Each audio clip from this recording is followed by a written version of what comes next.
She like well, it's not necessarily her. I mean, it's not her mouth anymore, so that's good. But she does like not show her nose. Are you serious? For, like over a week. No. Since the time I came in, she's not showing up for me. Because I made it specific. Okay, no work from home. It wasn't this week. It was last week. But like we just looking around. We was like, she was not here. Like several times, and then we go home. She said she was sick. She was still like. She has no work from home days at all. That's period. I won't. Both of them have been gone for like multiple days. They're in. He was gone almost the whole week except Friday. No. Every day except Thursday. He wasn't last week. Well, this week I should say. So you're very disappointed. Yeah. Disappointed. Oh, I need me in the program so I can turn out. To be honest with you, How y'all doing today? Good morning. We skipping next time. oh, good. Okay. Yo, share the link. I might be It's skipping. gonna be next interesting day today. Tell me when you're ready, man. Tell me when you're ready. Oh, where's Chris? No. I'm not gonna be in this. Okay. I'm gonna grab the board and set it over here. Not today, Siggy. Man, your car looks good. Thank you. Yeah, they had to replace. I mean, the whole front part is new, so I hope it do. I hope it. Hey man, pass me the line for line. It was I didn't see what happened. $6,500 worth of damage to it. Oh, The black one? Yeah, they told me about it. 6,500. Yeah, in the bed. I don't They know. can't. There's a The black value of the car. Oh, no, the remaining balance. That's what it is. Yeah. It's a brand new car. Yeah. Well, it's not brand new, but it's not. It's still relatively low mileage. Still. All right, y'all ready? What? Florida near Tampa. For what? Oh. He said for what? What? Nah, We just here chilling. sitting. Yeah, we just here Take chilling. a breathe. I got the So heat. done. Switch the audios. It's in a different order, so get familiar real quick. You recognize everything? Let me see. I had to sleep in a toilet not bed last night. Come sit right here, so because a lot of people. Your kids was laid out on your Kids bed. were in my bed with my wife, and then I went to the spare bedroom, and there was another kid in there. I miscounted kids. I was like 1, 2. So this is. And then I got one in the crib, so I was like, okay. This is. And when I got downstairs in the this spare is bedroom, I the turned the light on. The oldest was this like, is what the are you new thing. doing? This I was is like, the- ah. So I went and slept in the So toilet we need bed. to-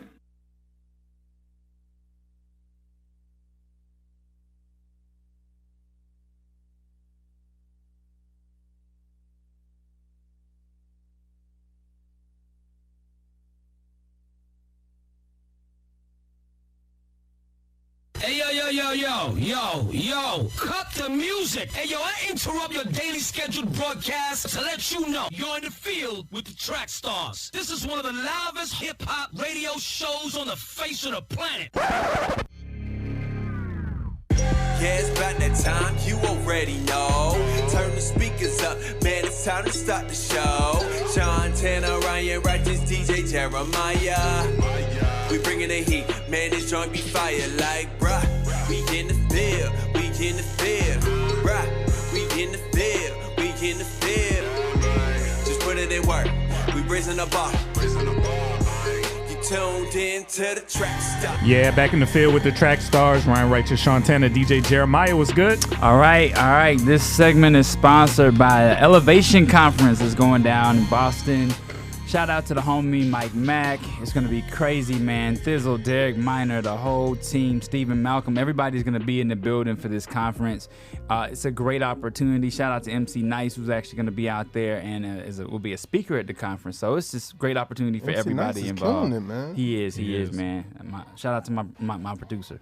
He's producing me. That's good. Yeah. So, Soccer. before we get started, we got a guest host with us today. Chris Noel just dropped his album. Noelio. How you sir. feeling? Noelio. Before we get going, we're going to get in some deep stuff today, but how does it feel to finally get that thing out, man? Man, I am relieved. I'm glad it's over, bro. Yeah, man. It's just a lot of work went into it. Yeah. And I feel like for a little while it took my life away. Yeah. But so I'm relieved. I'm glad that it's out, and I hope that you guys enjoy it. Yeah, man. Yeah, we, man. we've been through the album process, so we know how that feels, man. And Yes, sir. saw the R Swift feature. That must have been Oh my fun goodness, to get. yeah. It you was, know what I'm saying? Yeah, man. It was amazing. Yeah, This man. man's a good dude. So let's get into this. All right. So a lot of controversy recently with the Georgia heartbeat bill. All right, and then Alabama did something similar, and then I think there's another state that jumped in as well. Yeah. And it's causing a lot of controversy and a lot of disagreements among Christians on how to deal with this abortion issue, because it seemed like it was kind of a done deal for a long time, and now it seems like it's back as an issue because it seems possible that this could actually be changed. What do we do with this? This is kind of a hard thing to talk about because it's so touchy. There's Christians on both sides of the issue. There's non-Christians on both sides of the issue. This is one of the tough ones, right? So how do we respond to this new thing? He was like, No. You know the rotation, brother. No. Why do I always start though? Because you Why know do the I always rotation. start? You know how we do this? That's line for line. That ain't this. No, you know how we do this, brothers. What you don't know? So I nervous, expressed, right? You're nervous. Yeah. I expressed I expressed my concerns about how I felt this was going to do. I came from a different angle though. I thought about the non-believer. Yep. Right? I thought about the non-believer and the fact that we are trying to witness Jesus Christ to them. Yep.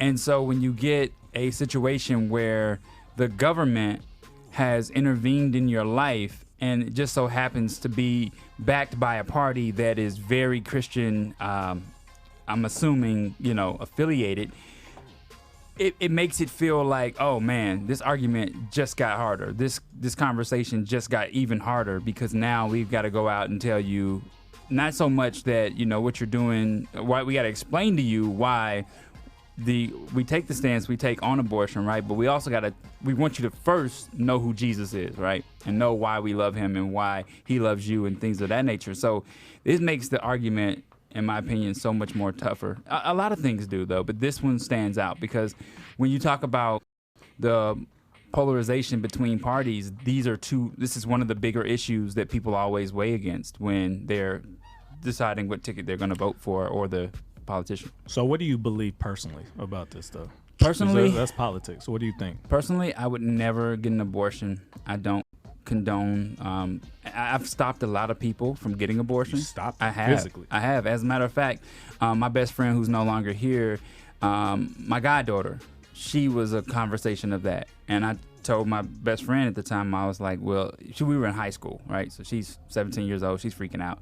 And I was like, if you find a way, I'll find a way into her life if you will keep her, right? Keep this situation. Don't let this ruin, because she found out that she was in a relationship where the person was cheating on her and they already had multiple children. They were a little older. So she was like, I'm starting off my life at a disadvantage and I don't want to do that. So my goddaughter's 16 now. She's wonderful.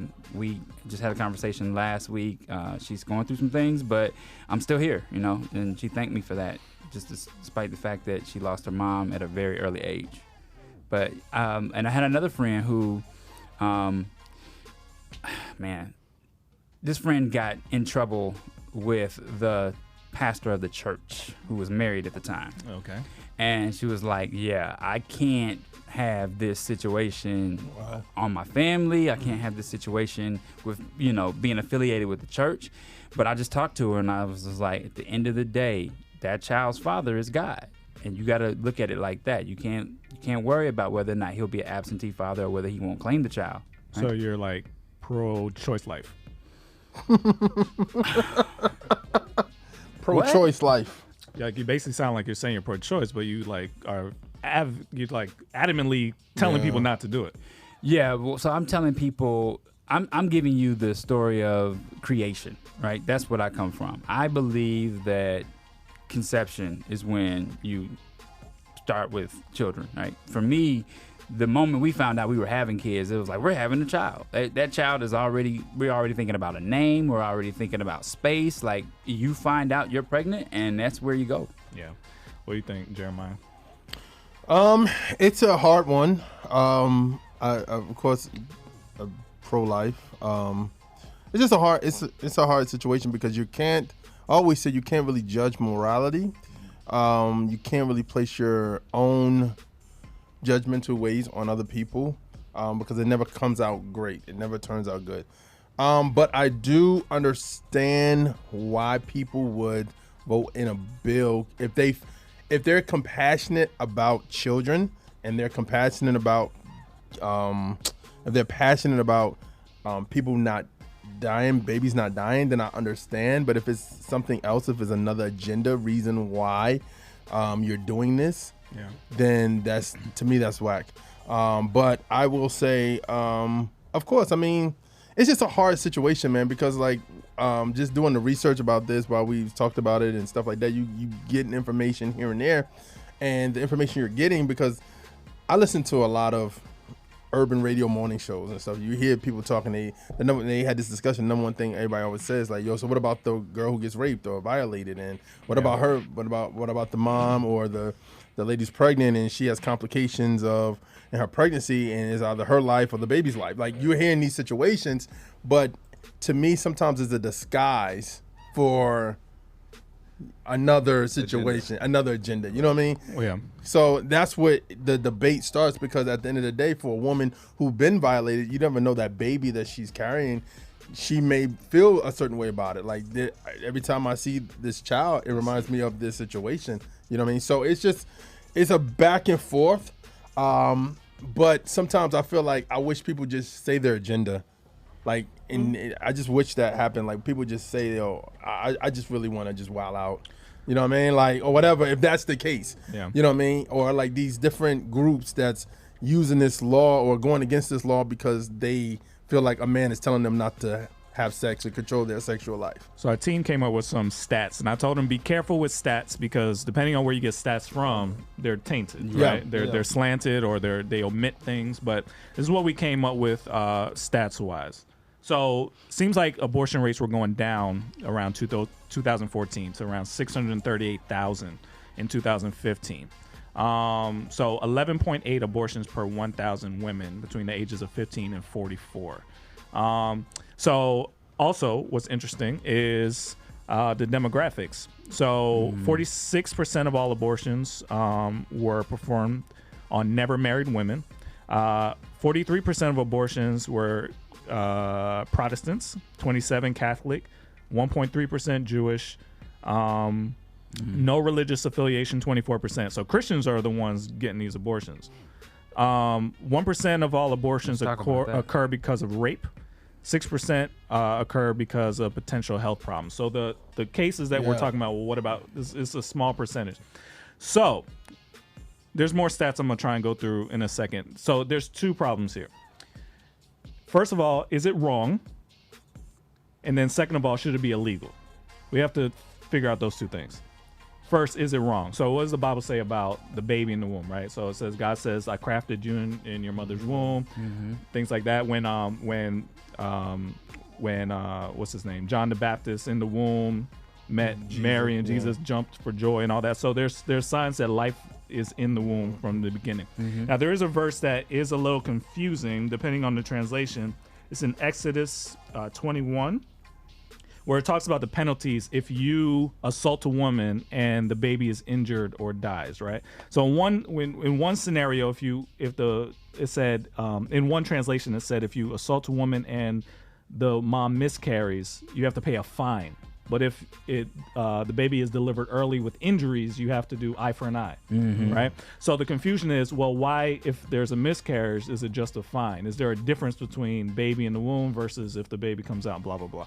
But other translations don't make that distinction. It's if the baby's fine, you pay a fine. If the baby's not fine, eye for an eye. You kill the baby, you get killed. The baby's arm is hurt, your arm is hurt. So law-wise in the Bible, that's what it seems like it's saying, is that eye for an eye for that, right? So based on the Bible, it seems like it's wrong. Yeah. Right? Now, people could debate that. Now, there are people who still think it's wrong that still don't think it should be a law, because one argument is if they can't do it legally, they're going to do it in an illegal way, and that's going to pose health problems. What do you guys think about that argument? Yeah, that argument. So that argument, to me, I've heard that before. I've watched TV shows and movies where they talk about the illegal procedures and how dangerous it can be, and how they've had to try to stop them and shut those illegal abortion clinics down, things of that nature. should rephrase the question. Should it be legal to have abortion clinics, or should it be illegal? You obviously think abortions are wrong, but you're saying it shouldn't be illegal. Is that what you're saying? So, and here's one more thing to frame it, right? Can I ask a question? What? We always got to start with me. Okay, you. Yes. One more thing to frame it. When it's tough, he goes to me first, huh? One more thing to frame it. I'm just throwing up information. We're going to jump around. Should go to Chris. First seat, first chair. One more thing to frame it for you. Right. Why is it illegal to kill an unborn baby of someone else? Like if you injure the mother or kill the mother and the baby dies, that baby's considered a separate person. But if the mother does it, it's not. The law is a little confusing on that. Which is it? Is a baby a person or is it not? Because depending on the law, it's a little murky. What do y'all think? This is hard stuff. Yeah, that's confusing. There is a law. I'll show you. There's a law. What do you think? Okay, I'm telling you. There's a law, 2004, that was passed that says that if you injure a mother or kill a mother and the baby dies, it's a special circumstance and it's considered homicide against the baby. I heard that. But if the mother does it, it's not. I'm trying to get down to the nuances of why this is a big problem, because in one stance, the baby's a person, and the other stance is not. And this is a law. This is in the law. That makes it confusing. How do we resolve those two things? Is a baby a person in the United States or is it not? So one of my issues with this is checking away from morality, right? I'm saying this based on me being a Christian and what I believe. And when I look at it from an outsider standpoint, I have to question that. Why is it okay for you to make the decision? Is it because you are the property owner at that point? Like the baby's inside you, so you make that decision. But if somebody else makes the decision, to me, it's murky waters. I mean, honestly, I think that this is going to be another one of those arguments, right? It's like the two opposing parties, but you're always going to have somebody who sees it one way and sees it another way. And as Christians, we have to agree to disagree, keep the peace, or we argue our point to the place where we make people feel ostracized and outcast for what they believe and how they feel. Yeah. So I read something that was interesting. I never thought about it this way. This is a pro-choice person responding to that question I just gave you. Okay. Said, you misunderstand the pro-choice argument. That a fetus is a human is not the part in doubt.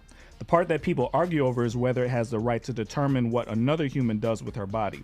Fetuses have a right to life, which is why you can't murder them.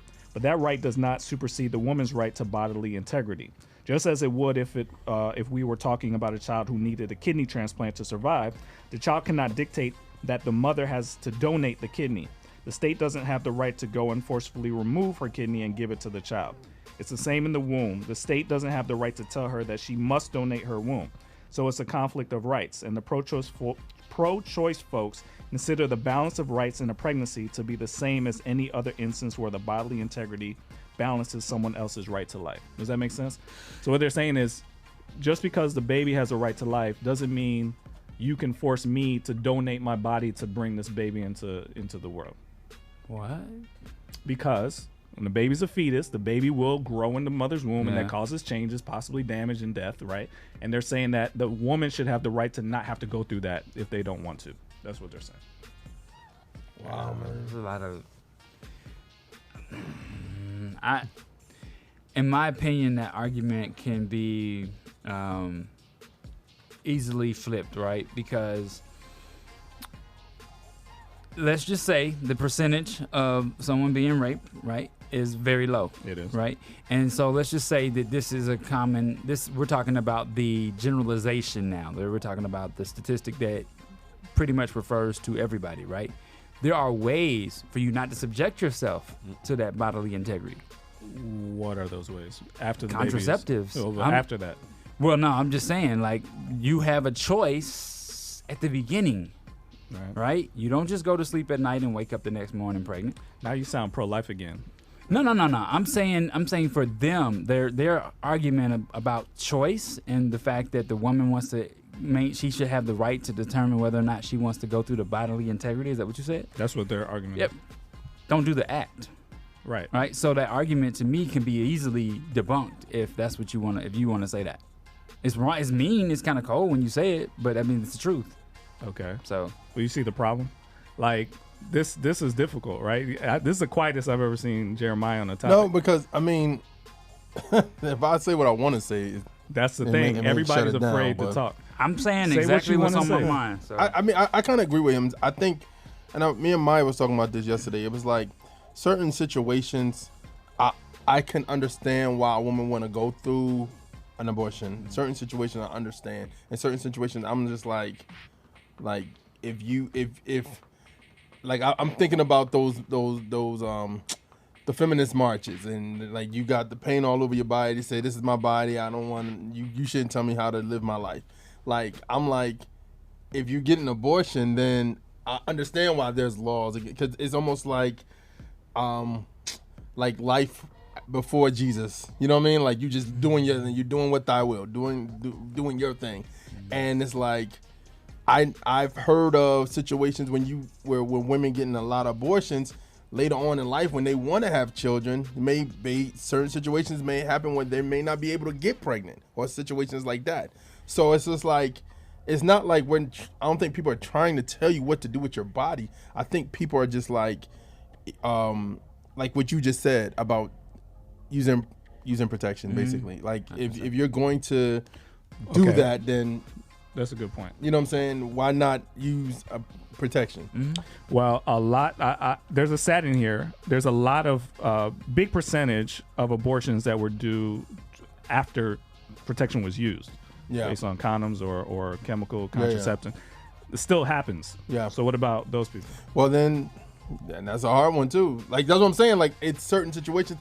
I just think Derek might have had a tweet that he said something that I should pull up and say what he said, because it was really good. It was about sex, and he was saying the root issue. Matter of fact, I'm gonna pull it up. I'll read what he said. I don't want to misquote him, but I would just say, to me personally, it's just a hard thing, because you can't.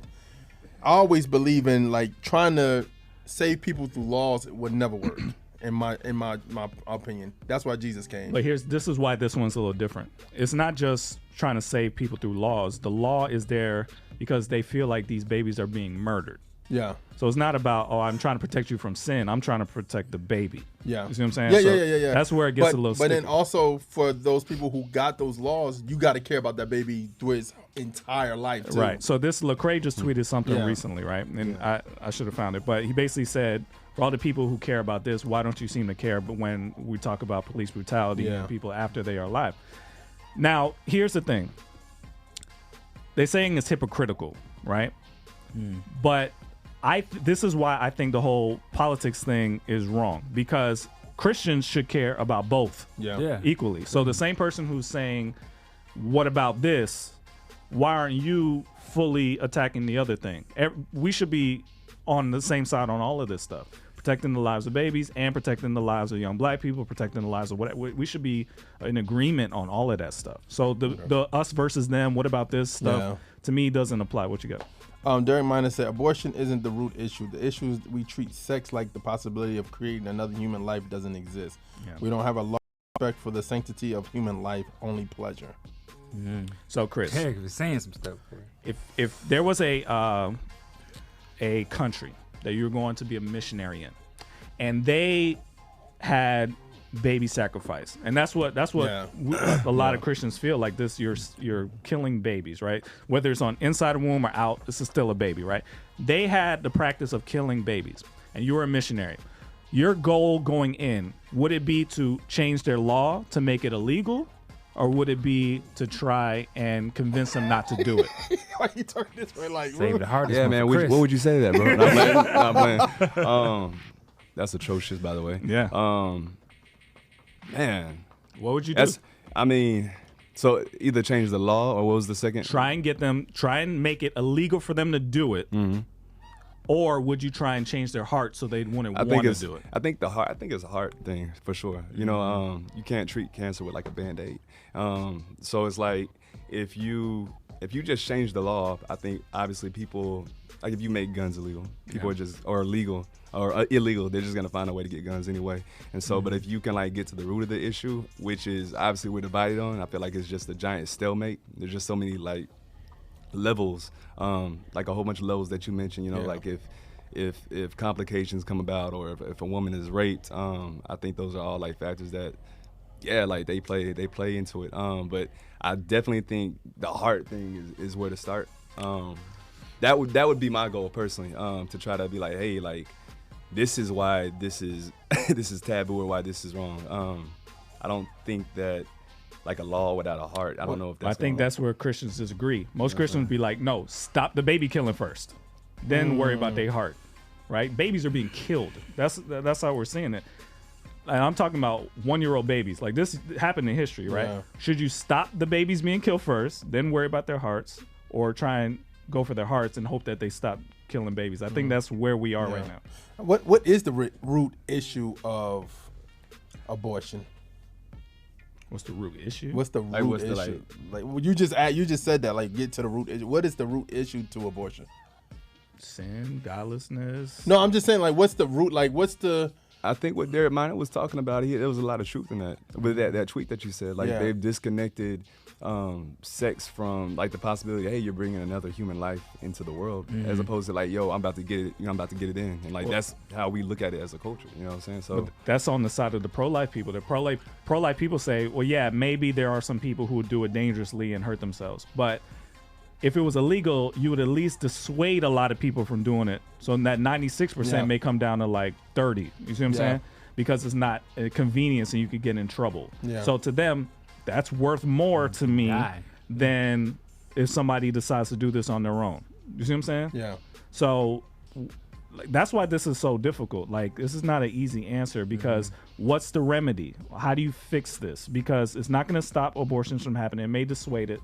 People just fly to other states and get them, or other countries or whatever. So it's like this is a really hard thing to battle. And that's why I said we have to look at it from, as Christians, we have to look at it from the witnessing standpoint, right? We have to look at the fact that we are driving people further away to an argument that is like, it's not bringing Jesus into the conversation, right? This doesn't allow us to bring him into the conversation when they're so angry about this one thing. And so it's hard because, man, you've got so many people out there that frustration and anger happens through our flesh first, right? And I feel like they are not able to hear the heart because of the issues that they hear you speaking, right? So they're saying, oh, this party is for this and this party is for that, and they seem to be Christians too, right? So I don't want to have anything to do with them or their God. Right. Yeah. And that's the argument, and that's the problem, is that as long as we keep identifying these things that push people further away from Christ and push our witness back, then we always have an issue, and it's just in the communication. We got to have better communication. But is that just their sin nature in general? Like, even if, regardless of what we stand for, people are going to have a problem with it. So it's like, so if you're saying, like, these people are saying, like, yo, we feel like, based off what we learn, we love, and the Lord, like, we see human life as human life. So people are going to feel offended by that in general. And that's what I'm afraid of. And that's why the politics thing bothers me so much. Because the temptation is to either to say, well, this is what my party agrees with, so I'll just go along with them on this and ignore some of the things, right? I know one of the people who helped bring the heartbeat bill into existence, and they've been working on it since college. Wow. So in a way, it's like, man, I'm proud of her for getting it this far. She's really cared about this and made it work. But on the other side, I know a lot of people who are fighting against this, and they're both Christians.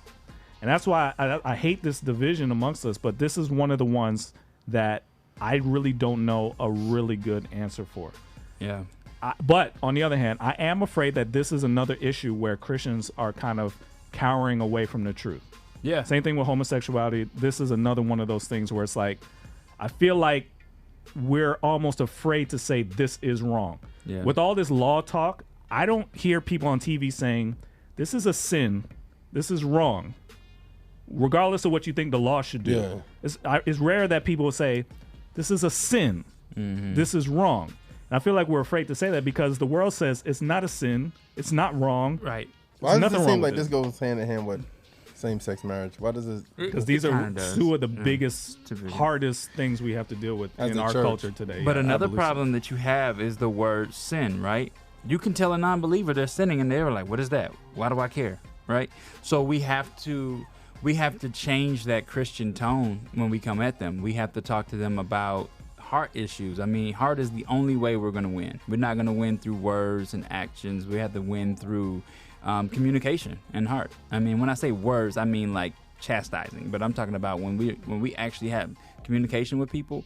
I have a better chance of winning someone to Christ, or at least witnessing to Christ, to them about Christ, when I'm just having a communication and I'm not holding the Bible and I'm not out on a missions trip, or I'm not, out on a outing with the church. Like, it's better just to have a conversation and say, so tell me where you are. What are some things you're going? What are you dealing with? Do y'all have compassion for? I was saying different situations for abortions is different. You understand why, but do you have compassion for the women who just having abortions just to have them? Like, because it's like, my life is going good. I happen to get pregnant. I met this guy. We just need to get this over with. Do you still like have compassion for her? I have compassion for everybody. That's not you have to. the issue. The thing is how do I convince that person that it's not right? Is changing the law going to stop them from doing it? I would hope so. Yeah. And I think that's what pro-life people are hoping. Will we lose their soul in the process because they'll hate us in return? I don't know. Is it worth it? I don't know. Why do you think Hollywood is so big behind this? Celebrities. Why do you think there is a bunch, like, you're seeing celebrities that never been to Alabama probably in their lives, like, this is wrong. This is why do you think there's so? Because this has a chance to actually overturn the Roe Supreme versus Court Wade situation. ruling. Yeah, this is a big deal. Just even for these like lower conservative states, because it'll go all the way up to the top and it'll change the national law. This is a huge deal. So man, I just feel like it's a lot of agendas attached to this. Yeah. It's not just about abortions. To me, it feels like a lot of agendas of people like.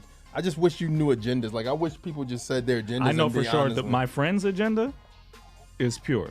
No, Whether you agree with her or not, her since I've known her is pure. Yeah. So that's for some people maybe. Some of the people who are fighting against abortions have had abortions and would have abortions in the future. So they may have an agenda. But the person I'm talking about, pure-hearted completely. Because the reason I said that, because you call it conspiracy theories, is you hear people say, well, the reason why they're doing this is because they and they have those pictures of those white men who wrote it. It's because they control women's bodies. Not even that. It's just like they're gonna be the minority, and sooner or later with Latino, all that stuff. That was crazy. It was like crazy stuff. So for everybody who may be leaning pro-choice, here's my question.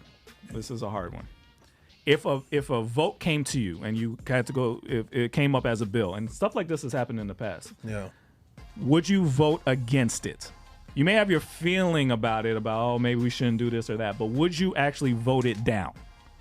In Georgia or in your city? If this came up, state? wherever you live. Would you actually vote it down? If they said, should abortions be made illegal in the United States, are you going to say no? That's where it really the rubber meets the road. Whatever you feel, are you going to vote against it? Because that's between you, Jesus, and that ballot box. Yeah, that's where I think you really find out what you believe about this. That's hard. It's easier to keep it status quo, right? It's like, well, it's already legal, so whatever. But if the opportunity comes up, you don't have to tell nobody what you're doing about. No, that's what I'm saying. Between you and you, I didn't ask you what you actually. I'm just saying. You looked around the room like you were waiting on. I want to make sure this is an actual question. I was like, hold on. I don't want to let nobody off the hook. This is a real question. What would you do? What do you really think about this? So the last thing I'm going to say about this whole thing, right, is we have to start bringing all sin to the table, to the forefront, and addressing it all as it's equally wrong, equally bad. Yeah. We do a bad job of that as Christians. We pick and choose the sins that we want to highlight and the ones we want to downplay. I mean, I had a friend I knew he was living out of wedlock, right? I didn't say anything about it, right? Because I didn't want to taint that friendship. I didn't want to be like, yo, bro, like, what's going on, da-da-da. I listened to why he was doing it, and I was compassionate with him, and he knew my stance on it, right? So in my opinion, if I don't bark back on him on this, what right do I have to bark back on other things? And I pick and choose, which ones I voice my opinion on. If I'm not going to represent Jesus and denounce all sin, then we got a problem. That's a fair point of view, and I think a lot of people are where you are. The only thing I'm worried about is it seems as though, based on your political party, if you have that opinion, you're pulled into not only saying that, but also saying it's okay. Are you eyeing me about a because you political just talked to me? You're a political party. I told you. We all I don't know have you're political. a political party. We all know you're I political do not have anyway, a political the party. point is that I'm My afraid. mom and dad had a political party. Right. I don't have one. Since when? When did you renounce this party? That you joined. But anyway, that you still go. I feel like the temptation is to be pulled into saying things are okay that are not okay to fit in with the crowd that you're in. And that's what I don't want to see happen. However you fall on this, at least stay true to, is this wrong or not? Then we could talk about the legal stuff later. I feel like people are sliding on whether it's wrong too, and that's too far. Now my question, real last one: do you feel like if people are saying, "Yo, this ain't wrong," and they're Christian, they're slipping away? I think they're just wrong. No, we could talk, but I think that's wrong. Yeah. I mean, just from the Bible. If they could tell me why they think it's not wrong or whatever, that's cool. I don't agree with that. I think it's wrong. The legal part of it, that's a debate to me. I'm not a policy person. I don't know how to do those things. I don't know whether to make people do things or not make them do things. That's not my world. But is it wrong? That shouldn't even be up for discussion. Yeah. It's wrong. Yeah. No. So anyway, all right. You in the field with the Trackstarz, Ryan Righteous, Shantana, DJ Jeremiah. Let's go. Hey guys, this is Miracle from Trackstarz. I wanted to make sure you all know all about the official Trackstarz universe. If you'd like a free Trackstarz t-shirt, free merch, discounts, exclusive content, and direct access to your favorite radio hosts, then this is for you. Make sure to check out trackstarz.com/official. Again, that's trackstarz.com/official. This is a Trackstarz. What's going on? This is Shantana with the Trackstarz, letting you know about our awesome new Spotify playlist called Milk. Subscribe to the Milk playlist today to get the best in Christian hip-hop with artists like Derek Minor, Lecrae, Gavi, No Big Deal, Zonti, What Up RG, Ruslan, Cannon, Tori Deshawn, and much, much more. Trust me, you need this playlist in your life. Milk is updated weekly, so make sure you subscribe today.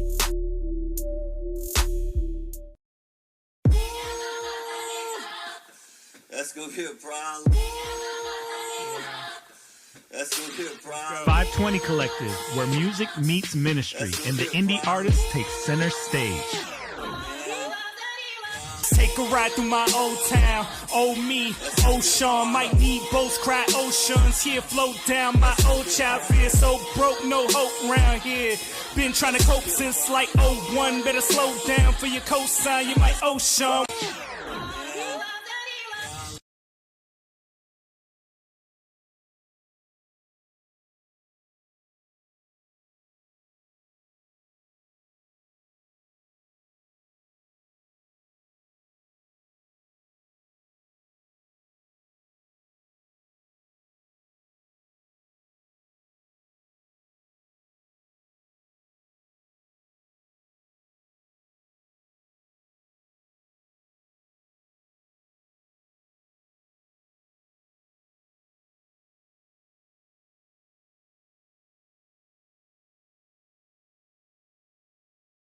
Do you know where that came from? Okay. I put it back. I think I figured it out. What else is on that list? Toodaloo. Somebody said Toodaloo. First I thought you were just saying that at random. Like, nah, bro. I ain't that weird. Oh. That might have been it. The actual podium wasn't out, right? The preacher's podium. He's trying to come in. Where we gonna put these? Oh, you can just roll around and everybody can just kind of fall back along the walls. We have some better chairs, probably like the flat chairs that would sit up against the wall. The one that's you said? Yeah, that's fine. You can do that. That's crazy.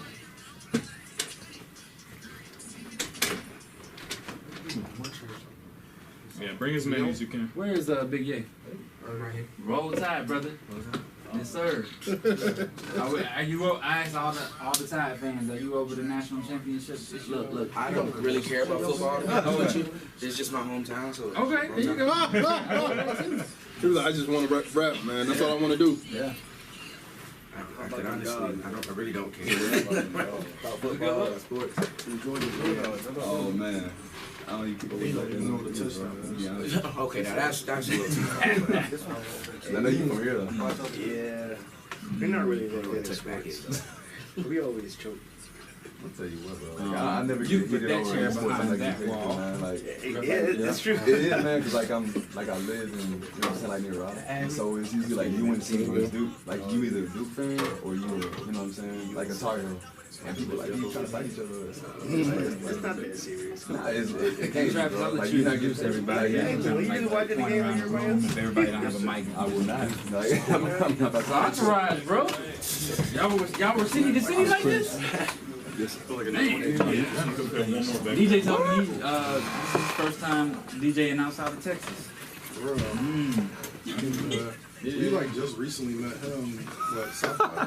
Okay. And South by Johnny Southwest? Mess. Yeah, because he's friends with JT. Okay. Did JT come in? I take it. That's what's up, man. Rockstar. Yeah, we were having a conversation last night. Aaron, me and JT. About me and Rome. I don't want to get in on that. I was like, son. I guess, was it JT that started off the conversation? I'm sorry. How do we get on that conversation? We was talking Y'all about want it. to do the ET report? How there's Just no come money in, or? in CJ. Yeah. Like, what are we gonna have to do to? How are we gonna plug this? We're gonna just combine the entertainment report and this together. Okay, that's cool. Go ahead and record this.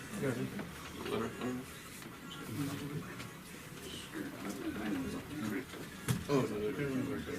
Yeah, we might need that other air conditioner. Yo, you want me here for diversity? That's diversity.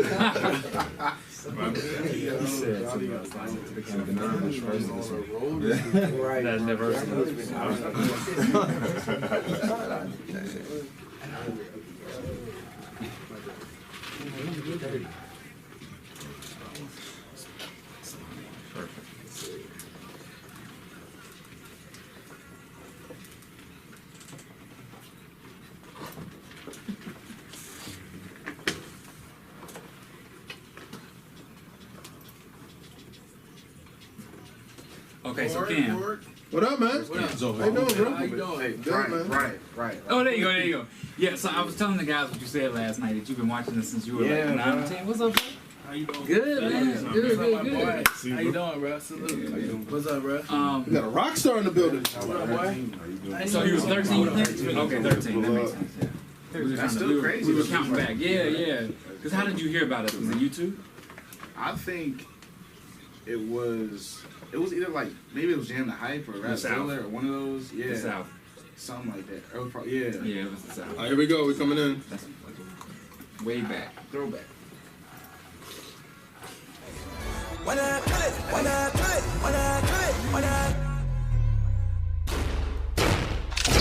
It's time for the entertainment report with Jeremiah. Yeah, man. Entertainment report time. Let's get it going, man. Shout out to Lecrae and them, man. Blessings has gone gold. Gold certification. That's what's up. Status signifies that the song and has sold over 500,000 purchases and streams. Blessings was the first single off Lecrae's 2017 record, All Things Work Together. Lecrae posted on IG, I'm working on the next album. Y'all keep showing love on the last one. Thank you for your continued support, and I got something special for y'all. Hang on, man. So shout out to them at Reach Records, man. Hey, man, have y'all ever heard a song, like an R&B song back in the day or some type of song, and they have a rap in it, and then like you hear it on another platform and you just don't hear the rap? Yeah. Okay. Yeah. So Dylan Chase is dealing with that. Dylan Chase, if you don't know who Dylan Chase is, he's like an OG, I would say, in the Christian hip hop game. He's been in there for a while. He's still doing his thing. He got a project that's out now that's fire. Dylan Chase had a guest verse on a contemporary Christian group called Switch, called Symphony, and Air One Radio is taking his verse off. I and believe that. like it's not, and he's not saying nothing crazy on his verse. His verse is just him just rapping. hip-hop, Yeah. yeah. So they just tick it off. So Dylan Chase is asking folks to tell them on Twitter at Air One Radio that it's okay to play his verse on the song. He tweeted out, "Soccer moms love Dylan Chase too." So shout out to Dylan Chase, man. Yeah, it's crazy though. You would think that like it's like he not saying nothing crazy on the song. He's like glorifying the Lord. Did everyone say why they, you know what I'm saying? Why They haven't wanna take it off? responded yet, but it was just like, you know what I mean? They've played rap before. They played Lecrae and stuff like that. So that's like weird though. So anyway, all right, man. Shout out to the Kingdom Choice Awards. They has announced their first female honoree recipient, CHH veteran Mahogany Jones, will be their honoree. Like, remember the year? Yeah. Canton was the honoree and stuff Yeah. like that. So Mahogany Jones will be that. If you don't know who Mahogany Jones is, she's been putting in work since like the 2000s, man. In CHH, she has 2 projects. She has more than 2 projects, but she's been doing her thing for years. So she's a recording artist, arts advocate, community activist, an educator. She's one of the most loved and admired females in CHH. So congrats to her, man. Of course, the Kingdom Choice Awards will be in Brooklyn. So yeah, man, check that out. Carpet Section, Vic Sage, Broken Happy pre-order, Ruslan, Indy Jones 3 pre-order, KJ52 and Poetics, What Happened Was, Chris Noel, Catapult, Humble Tip, Beautiful Tomorrow 2, Todd Brazel, Night Dreaming single, Byron Jawan, Honey single, Montel Jordan with Lecrae, When I'm Around single, Aaron Dews, Right on Time single, and Lamar James, Can't Let Go single. Go pick them joints up, man. And What's up? You got some things to talk about, bro? For me? Yeah. Podcast. The 520 Collective, they dropped their podcast on the 15th, so go check that out. Last night we saw Eminem live. They were here, so check out their latest podcast on Trackstarz.com.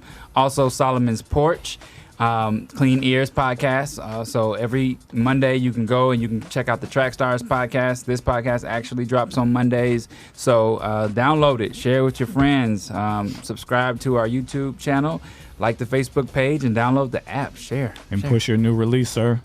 Got you. So I just dropped a project called Catapult. It's a lot of hard work. Would appreciate if you guys went out and checked it out. Yeah, I hope it bless you guys. Yeah. And Travis, what about you? What about me? I dropped a new project this past week. No, I'm just kidding. Introduce them. So we got Culture Villains in the building. Yeah, What's we up? have Culture Villains in the building. We got Big Yay. We have Cam right behind me. Here goes Josh right here. Is our Josh. We just came through last night. We had the preseason tour, our final stop. This is the 5th show on the tour. So we wrapped it up here and getting back to releasing some new music. Yeah. So we had a great time last night. We had Chris out there. We had Rick Sincere, Wande, Senny, Rockstar JT. So it was a great time.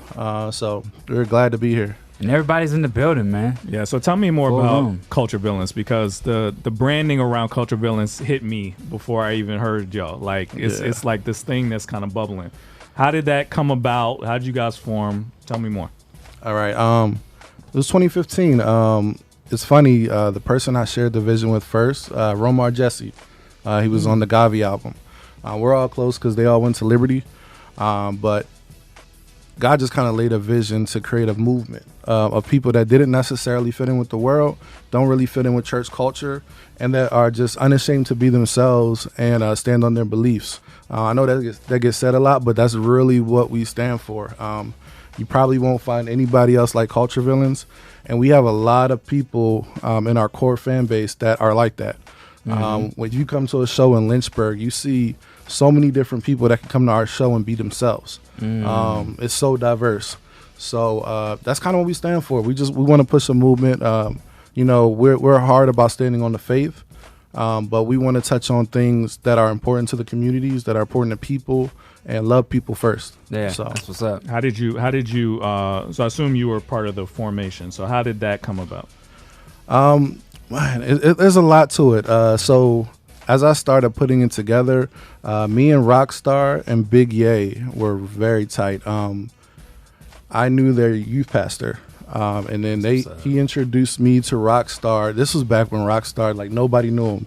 He was dropping this EP called what was it, Dependency, and me and him got introduced because I was helping him with some mixing, and then I met Big Yay.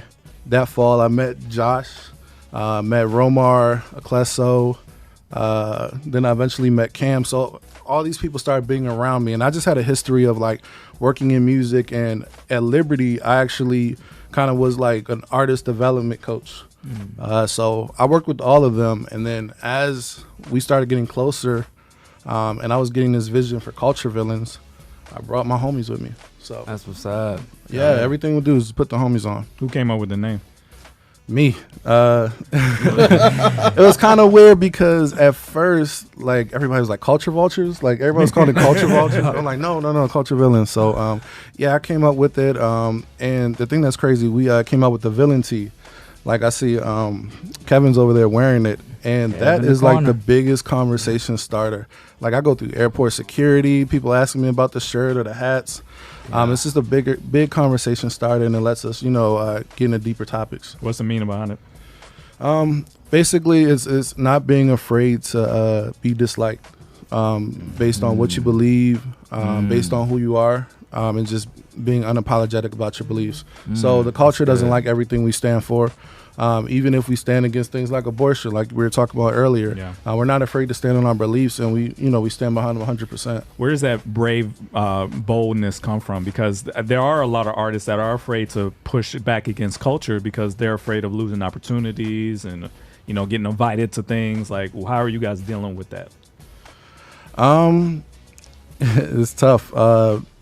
We just know that we're called to be bold about the gospel. And we get a lot of opposition by the way we present it. Even in our core areas, like even at Liberty University, like we've had some times where we've had music that could be very controversial as far as dealing with kind of our current social climate.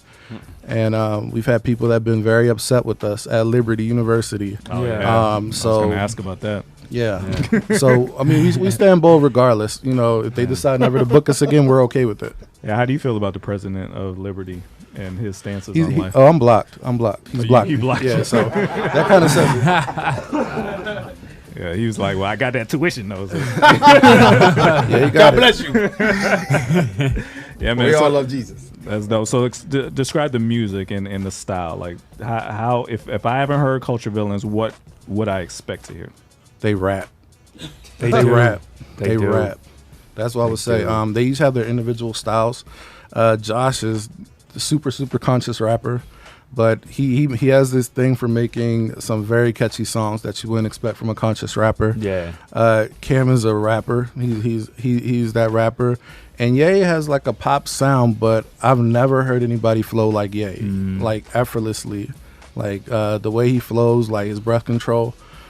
He raps. We all rap. So yeah, that's basically it. Are y'all looking for like a situation if somebody offered y'all a situation? Yeah, this is the thing. We're cool building our core. We want to look for the right situation. We don't want to be in a situation that will limit what we stand for. So it would have to be the right situation. Otherwise, we're cool just continuing building our core. Are you a collective or a group? We're a collective. So it's like indie trap. So you all can do your own albums and no issues. Yeah. They did a group. Y'all did a group song last night. Yeah. Even our last project, Preseason. It wasn't really supposed to be a group project. That came about because we're sitting on a ton of music still to this day, and we were trying to figure out what to do with some of the songs, and we just decided to do a collaborative effort because at that point, people knew who Czar Josh was, people knew who Big Ye was, they didn't know who Cam was, they didn't really know what Culture Villains was.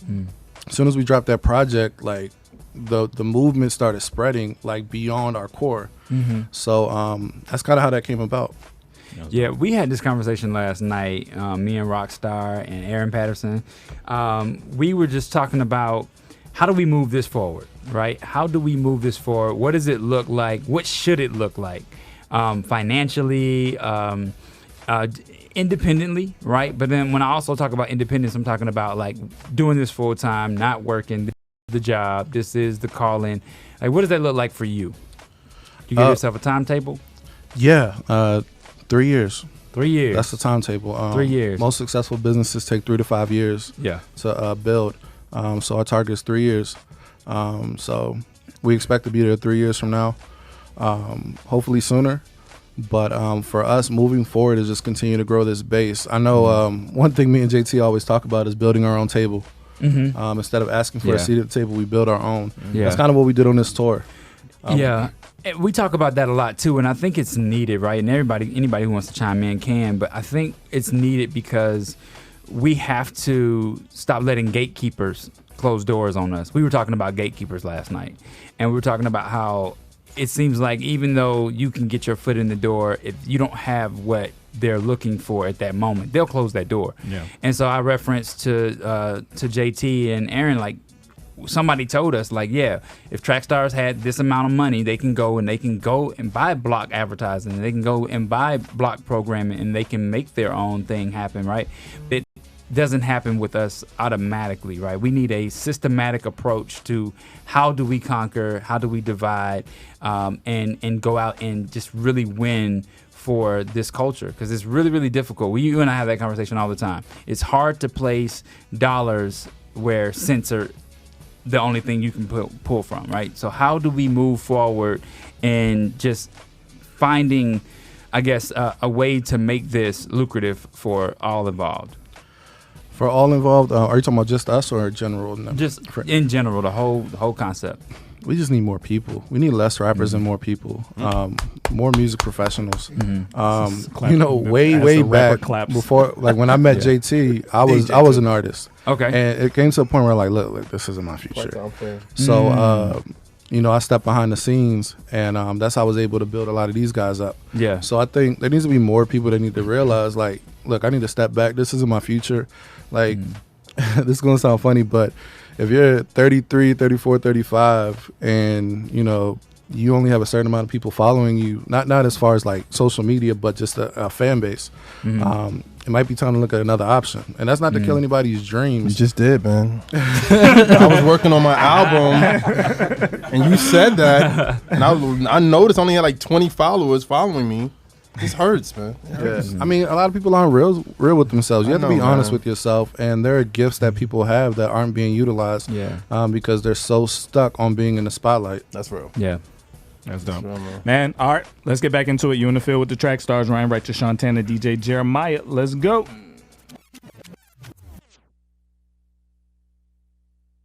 You are listening to the Trackstarz.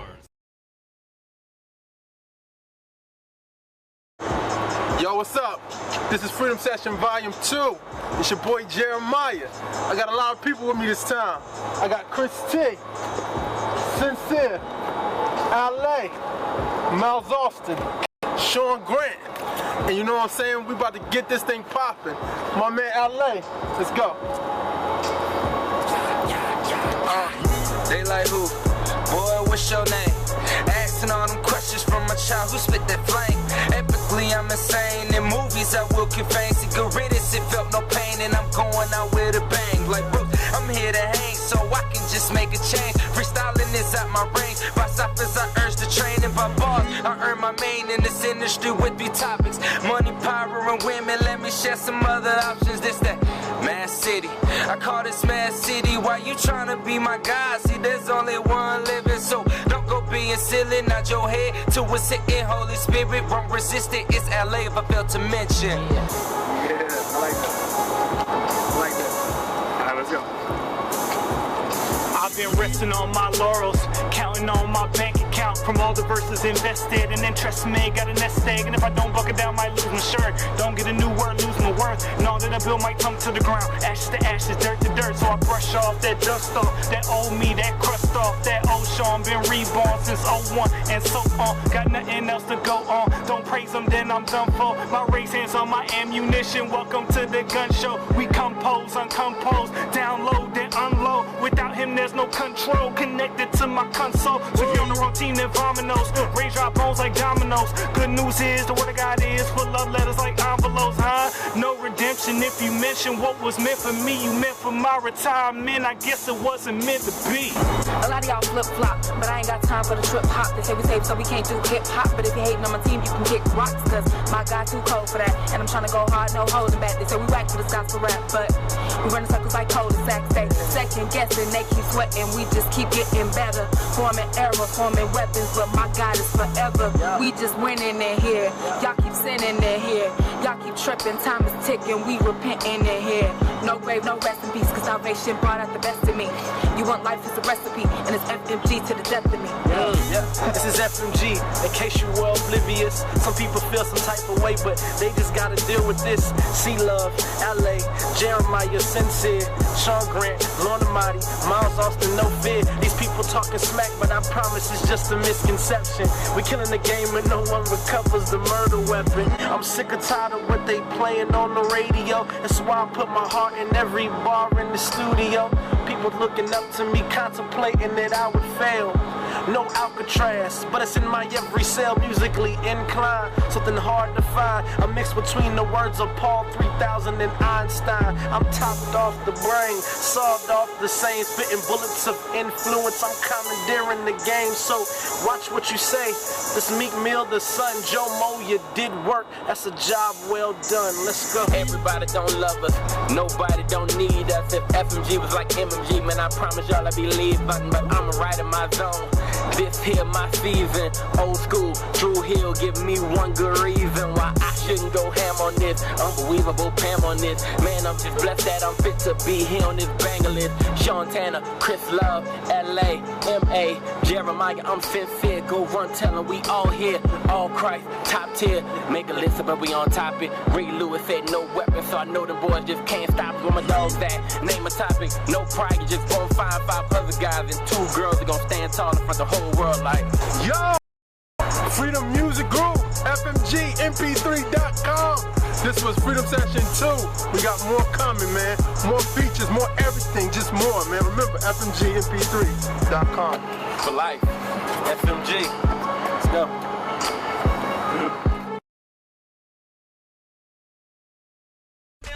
Kiss me now laughing, I'm smashing the line. Hit you like a jacket from Benny Hill. You got the goons in the truck, I got the spoons in the cup. Man, I just scoop in the dump, eating up soup in the cup. So I stew for the love, and I'm just moving it up. Turn it down so they can see you. It is good. Josh, you want to show you? I was about to say, we can kind of shift over, but yeah, you can share it. You want to do it? Chris Noel Lee? JT. He's coming. Roll Tide, bro. Make sure he takes a picture. Didn't know it. Yeah, didn't know it. Nah, we don't rock the Alabama over here. What? Get out of Man, please, bro. You know what?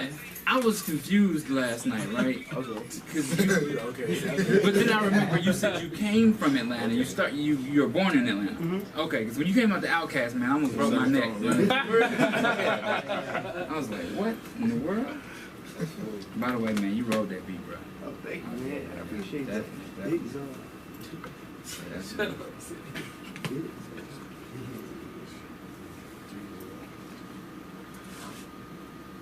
JT, don't forget to email me that project. I won't. Ryan@trackstarz.com. Okay. I got your email. Yeah. Please. What about the one y'all did last night? Did y'all I'm sending that recording?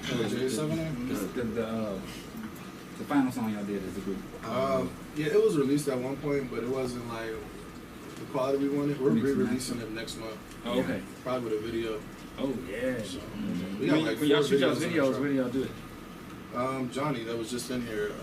The diversity guy. The diversity. You shoot videos? Yeah. Bro, okay. He did an internship at Reach last year. Oh yeah? How'd it go? That was great. Yeah. That was like the best experience. What was your title? I was doing like video stuff. Like 2 weeks I was doing like coffee and emails. Alright, tell us where y'all from. I hate reading emails. YouTube Live, tell me where you're from. You said coffee and emails? Yeah, it was wait, are we live right now? Yes. Yeah, so it was like reading emails every day about like people were like, yo, I need you to tell Andy right now that he's a hypocrite and he. And it was like about Lecrae and Andy get the most. Like they get the most hate. Yeah, it sucks. People actually take the time to send an email to say. Yeah, and they're like paragraphs long too. Wow. What are we gonna do that? Wow. My man. What videos did you work on?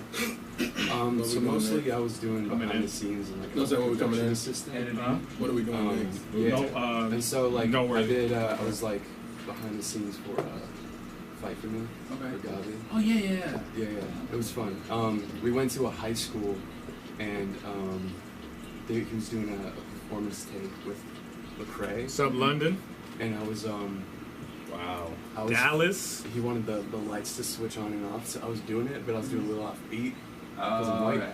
And so when I was sitting, and he was like, and he'd been filming all day because it was like a 16-hour day for him or something. Oh wow. And so like Gavi was getting like a little PA, I see you. San Diego, New Hampshire, Alabama. Wow. That's okay. Yeah, that's cool.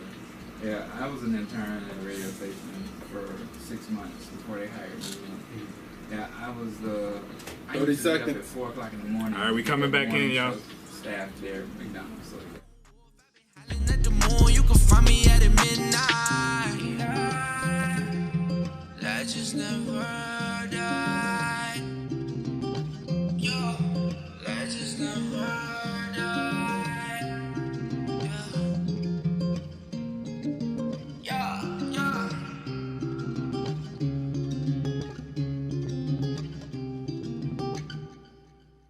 Yo, it's Marty. And Fernie. And you're listening to The Trackstarz. You in the field with them. Dang. Yeah, back in the field with the Trackstarz. Ryan Righteous, Shantana, DJ Jeremiah was good. All right, this segment is sponsored by Nectar Distribution. You can go to nectardistro.com right now. You can sign up, be a lifer. All right, 150 plus digital outlets for your music, and we got opportunities for you to advertise through trackstarz.com. All right. All right, so we got a Noteworthy. If you don't know what Noteworthy is our listeners, if you have something you want to ask about and you're a little nervous about it, Noteworthy is anonymous. Like we literally don't even have your name. This technically wasn't a Noteworthy, so I do know this person's name, but don't pay attention to that part. But if you want to send in a Noteworthy, you just send one in on our website, and it is anonymous. And we'll read it, and we'll kind of answer it, talk about it, and give you some advice. And, of course, it went away. So talk amongst yourselves. So we got Czar Josh that just pulled up to the mic. How's everything going with you, bro? It's going well. It's going well. Culture Villains. Now, you are the first, right? Yes, sir. You're the first. Okay. So what you think about this team that's been coming on lately?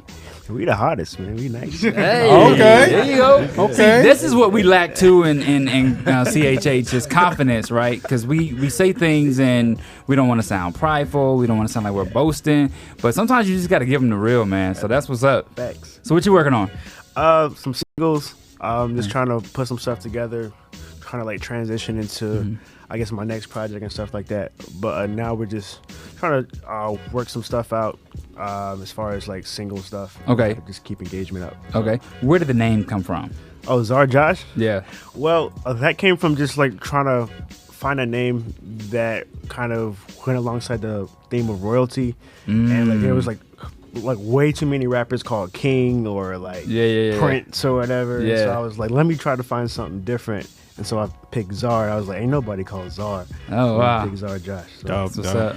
All right, so we're back. All right, so here we go. Christians and Game of Thrones. All right. Is it okay that Christians are so into Game of Thrones? I personally admit that I watch some things that may be crazy at times or have scenes that aren't godly. But as I heard friends, Christians and non, talking about the show, I figured I'd check it out. Honestly, the show's storyline is awesome, but I found myself battling and forcing myself to watch it through the first season. Everyone has a different tolerance level, usually because we are introduced to different things through life. For a show that has so many simple things back to back in one episode, in pretty much every episode, how is it that so many Christians can watch back and suggest it to others to watch? Which also leads to the question above. Does a good storyline justify us watching something so offensive to our faith? Would love to hear y'all's views and thoughts. Game of Thrones. What you think? The question is it really that good to everybody? Because to me, you don't know. I couldn't get past But season you don't know. one. See, the thing is, you don't know. Yeah, We can't really talk about that's what I'm saying. But no, I'm asking the question. Like, okay, so my man over here said get through to season 2, right? Season 2, it gets better. Most TV shows get better in season 2. I'll admit. No, season 1 was dope. But here's the deal. I struggle with this as well. I understand exactly where this person is coming from. Game of Thrones has a really good storyline. The first 2 seasons were gross.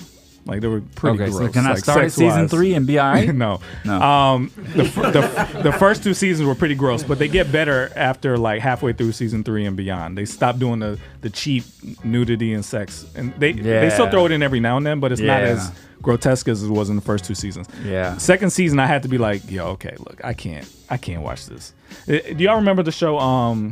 It wasn't called Samson. It was called what was that show? Spartacus. That was like softcore porn too. Did y'all watch that? I had to stop watching that for the same reason. Like 2 on that because exactly. And Game of Thrones started that way, and I was like, wait a minute, this looks like a porno with action. Are you sure it's not past season 3? Because I was in an Airbnb with some family, and I walked past the TV and they were watching scenes, something. but it's not as often, and it's not as like, what are you doing? You know what I mean? It's in the story. So what I decided to do for me, now everybody could do whatever you feel is best. I decided I like the story, so I'm gonna keep watching the story. So I vid-angeled it myself. I didn't have VidAngel. I just fast forwarded. So I'll be like, okay, I see what's going on here. It's self-preservation, Sean. Yeah. So that was how I dealt with it. Yeah. But I understand the issue because the scenes in the first 2 seasons are pretty rough. Yeah. Now, here's one thing I always wonder. Christians don't seem to have a problem with violence. Like, nobody is talking about, oh, man, like, dude's head got crushed and this and that. Nobody cares about that. Personally, I love mob movies. Like, mob movies. Yeah, so you have no problem with that. Yeah. So it's the sex that we care about, right? So what do you guys think? Does anybody watch Game of Thrones in here? Don't be shy, all right? What do you think? Do you feel convicted? Do you feel like you shouldn't watch it? Do you avoid telling other people? Like, where do you fall on it? I think it really just depends on everybody's convictions. Like they said, there's a certain tolerance level for certain people. Because I know back in the day, I used to struggle to listen to like baby making music because it just put me in the wrong mindset. But if it's something that you can't tolerate or it puts you in the wrong mindset, I think you shouldn't watch it. But I think it's just different for everybody. What y'all think? Anybody not watch it and I there's just a don't reason watch it. you just don't care? No, I don't have HBO. That too. I get your fire. I think my guilty pleasure is Power. So that's I'm one of those people who are just like, I'm against what's extremely popular, and that's one of those things that You're just seems contrarian. to be. So I'm just like, I don't care. Like everybody's I talking don't about how wanna go good to I'm that just like, party. I'ma stay by I don't myself. care. And so it's if like 3 people were like, yo, you should watch this, I'd be like, all right, fine. But if 20, 40 people are on Twitter like, yo, y'all need to watch this, I'm like, man, I don't really care. I don't care. You're counterculture. And so now that you mentioned that it has that in it, I'm just like, that nah. makes sense. I'm like, nah. Yeah. Oh, it's popular? Nah. But it's conviction, though. I agree that it's. What you think, man? I mean, personally, as far as Game of Thrones goes, I haven't watched it, but I have seen The Wire. So it's kind of like the second, I guess, most popular HBO show. I never saw The Wire either. Really? No. You gotta watch The Wire. Sopranos is my joint, right? Oh, that's so you're recommending other shows? Yeah. Stuff like that. He said HBO. I was just HBO kind of has a policy of TNA, right? Yeah. So like. It's like That's kind of you. Like they even told Issa Rae, like, come on, get in there, like go for it. But I told y'all when we first had this conversation on our conference call that I watched Entourage and I thought Entourage was great, and I still think it's good for anybody who's in entertainment to like just pick up on little things that they say and do in those. And you feel like shows. Those things are worth. I've never seen Entourage, so I'm assuming there's sex in it. You think those things are worth but they tone seeing it down. those? Yeah, but they turn it down. You know what? You know what I think? You know what I think happens? All Send those like shows, volumes to us. all those It shows seems like start off like turn it that. up Like a little season bit, 1 is always like, how much can we get away with? Yeah. And then in season 2, it's like either they had like people write into the show and say, I'd enjoy this better, or maybe some kids can stream it if you cut this down. I don't know. I'll Yeah. that. But I'm just saying, like, to me, I saw a lot of that fall off in that. But you don't feel in that bad that show. you watched it. Nah. No. But you think Game of Thrones people should feel bad? No, I don't think Game of Thrones should be bad. I'm just saying, like, for me, I couldn't get through. But so my thing is this, right? Y'all know I don't like sci-fi, right? I'm not a big sci-fi fan. I was editing the podcast, and it told the entire, what do you call it? Avengers stuff. And I was like, dang, I really can't see it now. I mean, I might as well now that I know what's going on. But sci-fi person, right? So when I saw maybe like a couple of episodes of Game of Thrones, and I was like, that can't really happen in real life. I'm not really into it. I like espionage, mafia movies, and all that's in that, and war and all that kind of stuff. So okay, so regardless of everybody's opinions, is it actually wrong? You may feel like you can watch it, but is it wrong? I think that. So I only know one person in my entire life, and met one Christian in my entire life that filters everything that they do, everything they watch, everything they hear. And I know what you're talking about. Yeah, exactly. But they didn't always. I knew they didn't always, but ever since we've been adults, they have, right? And to me, I look at that and I'm like, that's amazing. Like, I'm scrolling through Netflix. Me and my wife are thinking about going to a movie, and I'm not even thinking about the rating, right? And I'm thinking that if I find something that's PG, I'm not gonna like it, right? It's gonna be for my kids or something. Even PG-13. Like, I'm just like, yo, this is not gonna be good. And so, in my opinion, I don't really worry about that. I mean, I do feel convicted from it. From time to time, when me and my wife are sitting here, like, we just watched something crazy, right? But at the same time, I feel like too, this is a big debate we have. Everybody can agree or disagree, but I feel like acting is a different line. That you cross for, entertainment is a different line than what you actually do. Like, in your own walk, if you were doing some of these things, I'd have questions for you, right? But if you're watching these things in the form of entertainment, I'm a little bit like, I get it. Yeah, what about the people doing the scenes? You don't give them that pass. I don't know what scenes they're doing. I'm sorry, what you talking about? I don't watch the show. What you say? Okay, gotcha. Are we making excuses is the point. Excuses for watching shows that we want to watch with all this stuff in it. Man, honestly, we probably are. Who watches Power? Anybody watch Power? I do. Travis watches Power. Is Power good? Not anymore. It's not anymore? No, the writing is terrible now. Oh, you think so? Yeah. Really? I don't know. I'm debating watching this next season. Oh wow. What about Empire? Anybody watch Empire? No. That's terrible now too. That's been done. It's been that was done since season 2. 1. Yeah. So here's my opinion of Game of Thrones. Yeah. George R.R. Martin, to me, is copying the success of Christian authors, right? Tolkien, C.S. Lewis, they made these fantasy novels. Other people did too, but they made it really popular. One of the most popular ones is Tolkien, right? Yeah. George R.R. Martin is living in the shadow of Tolkien. Like, he's trying to make a Lord of the Rings, like, basically, right? So to me, when I see shows like this, it inspires me to say, okay, this is George's opinion of how this world should look. Why aren't we making more things that are as well written, as has as much of a budget, has as much care put into it? Because we are the ones that originated a lot of this. Like, so there's no reason why we can't achieve what he's achieving. So when I see shows like this, my brain is like, yo, how can we get this popping? How can we get back to the essence of what this really is supposed to be? I have a bad question, right? And this is for everybody. And I mean, I'm not even looking for an answer. If you want to answer, you can. What happens if we do a dramatic telling of the Bible and it has all the scenes unedited in it? What happens then? What does the world say about it? What do we say about it? Yes. I mean, I was in Jason Bordeaux's Bible in a Year plan. I had to jump out of that thing. It's too hard because dude. Forget that reading here. Listen, I got more important things to do, like Entourage. No. No. What I'm saying is, reading the Bible chronologically is hard for me because it'll go from Psalms to Leviticus and then it'll go to James. I can't do that. I have to, like, cover to cover, page after page. So anyway, it was going through Leviticus at one point, right? Yeah. And it was talking about the sin sacrifice or the sin offering, and then the all these different offerings. And I was just like, if I saw this in a movie, would I be able to watch it?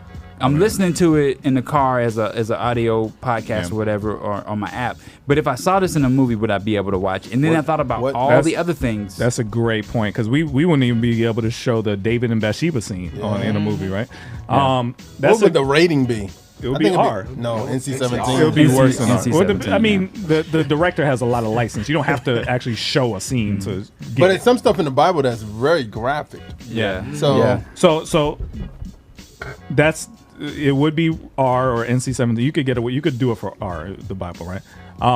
A lot of people, in a lot of Jewish circles, the boys weren't allowed to read Song of Solomon because it was too graphic. You see what I'm saying? Yeah. So that is a question.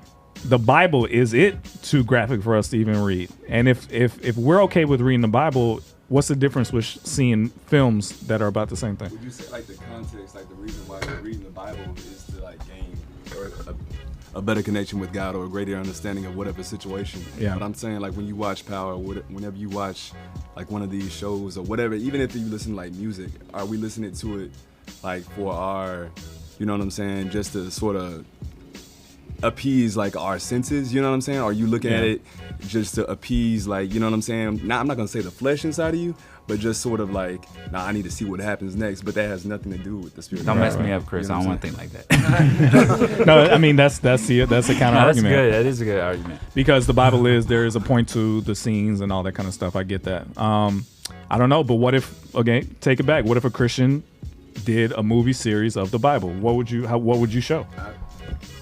I mean, I don't think, because these things are like actually happening in life, like people getting killed off, you know what I'm saying? Of course we know that people are having sex, you know what I'm saying?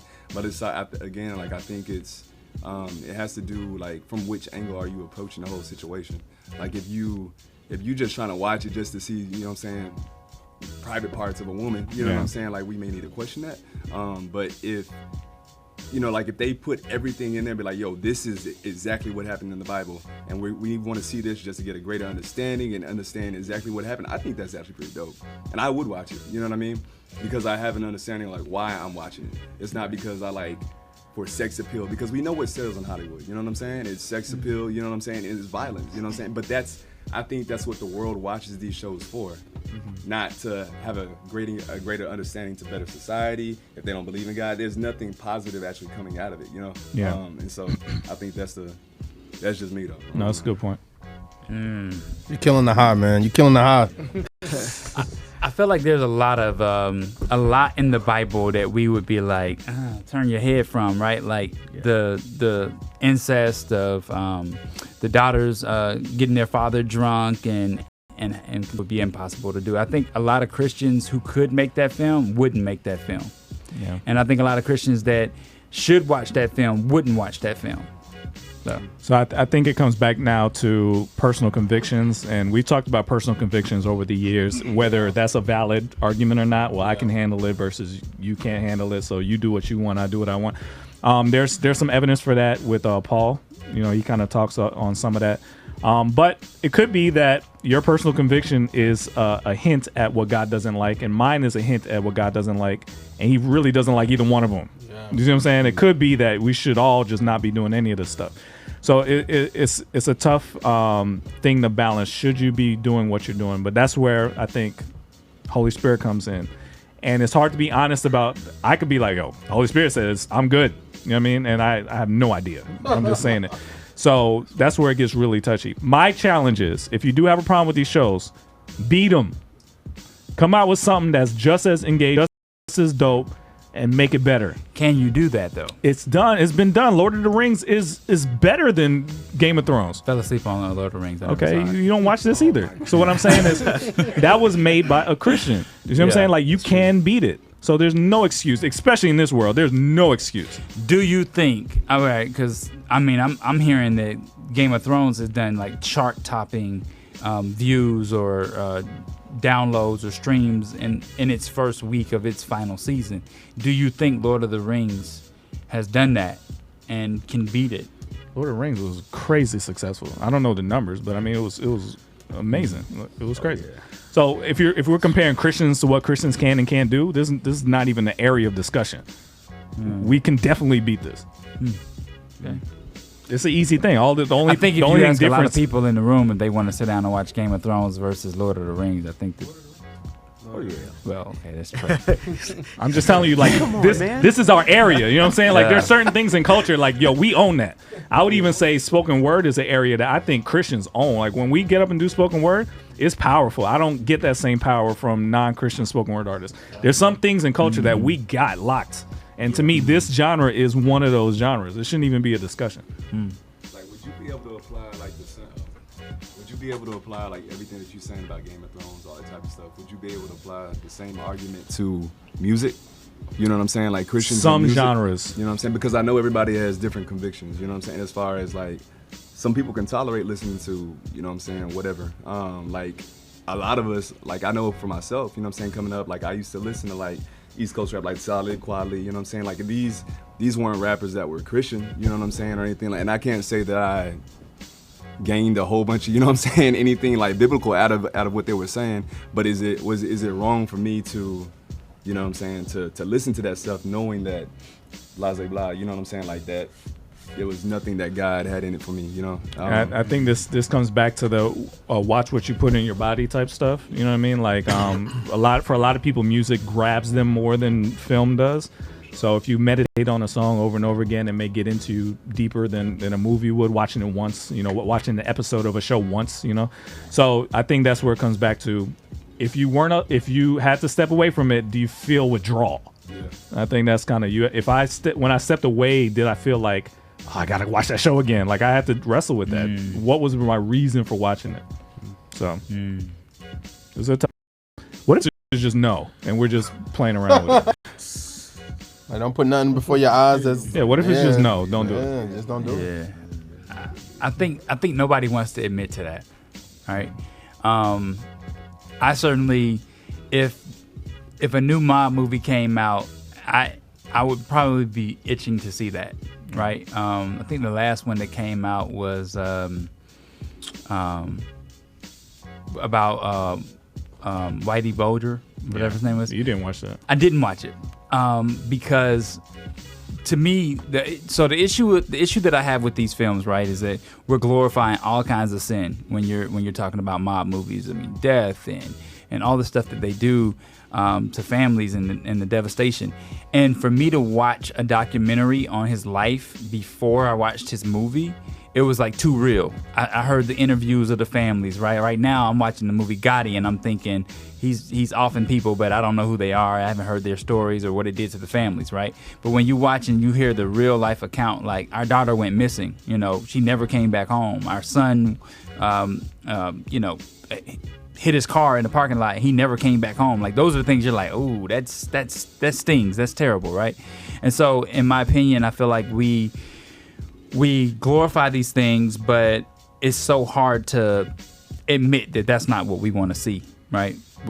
Do I want to go and watch do I want to go watch episodes, reruns of The Fresh Prince, or do I want to go watch the new movie that just released, right? So, and that's the tug. Like, do you go back to routine that's safe, or do you go and watch something that you haven't seen before because you want that thrill of seeing it for the first time? But I mean, also, just talking about like, at times I think God gives everybody that tug to cut stuff off. Like when you need to really be like, okay, you don't need to watch this no more. And then also, as we continue to get closer to God and stuff, certain stuff is just it's just like you lose taste for it. You know what I'm saying? You just like, I don't want to see this anymore because I just don't have a taste in my palate to see this in front of me no more. You know what I mean? So it depends on where you are, but I really think it is no. Like God's like, don't watch this, but we like. You think so? You think it is just a no? And we same just with making music. excuses? Like same thing with music. Like just.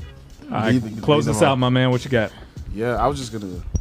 No, you good. All right, I was just gonna add, coming off of your point, like for me, just to be real, like when it comes to music and like entertainment, there's like two ways I approach it. The first way is like I'm watching this or listening to this because it's something I'm trying to benefit from. I'm trying to learn, whether it's like social issues, trying to learn about social issues from a show, or like listen to music, trying to understand what's going on in different areas. To better relate to people. There's that way, and also it's like the second way is like I just want to have some fun. Like I'm just trying to, you know, enjoy life, celebrate with my friends all the time. You can catch us like just dance around the parking lot, whatever. For me, I believe I've come to a point in like my personal faith to where I can put on, you know, let's say a secular song and purely just to like dance around with my friends, and I know that's like there's no effect on me because I know who I am in Christ, and I just don't let those type of things settle in my mind. Yeah. For another person, like who is, and this like seems like the consensus. Like for another person, you just got to be real with yourself. And I think you were talking about that earlier. People just aren't real enough with themselves to say, okay, I know for a fact I struggle with anger management even. And so if I'm listening to this stuff, it's talking about I'm gonna do this and do that, and it's triggering that angriness in you, and you're not real with yourself, that's how you fall deeper and deeper. Instead of saying, you know what, I'm gonna just put this to the side so I can get control of myself, and then I'm gonna come back to it or something like that. Here's my recommendation. That's good. Even if you think you're okay, cut it off. Go for a time without it and see if there's anything different in your life. I had to do that with music. I went a year without listening to music, just to see how much of an impact, because sometimes you don't even realize, like, I'm good, but then thoughts come when you're sleeping and stuff you can't control. Cut it off, live without it, and then evaluate your heart. Do a heart check. That's when you really find out how much this stuff is really affecting you. And at the end of the year, I was able to process, okay, I feel totally different now than I did before. So it did have an effect. So now I know, okay, how can I move? And even when it's not having an effect, sometimes it will gradually build up to an effect. So sometimes you just need to take breaks. Like, okay, all right, I can't listen to this anymore. I can't watch this stuff anymore. I thought I was cool. I got to take a break from this. It's not working out. So I would say, even if you think you're cool, take breaks. Really evaluate your heart, because it could sneak in. You know what I'm saying? All right, let's get back into it. You in the field with the Trackstarz, Ryan Righteous, Shantana, DJ Jeremiah. Let go. Do you know that we are? I think Rick at the door.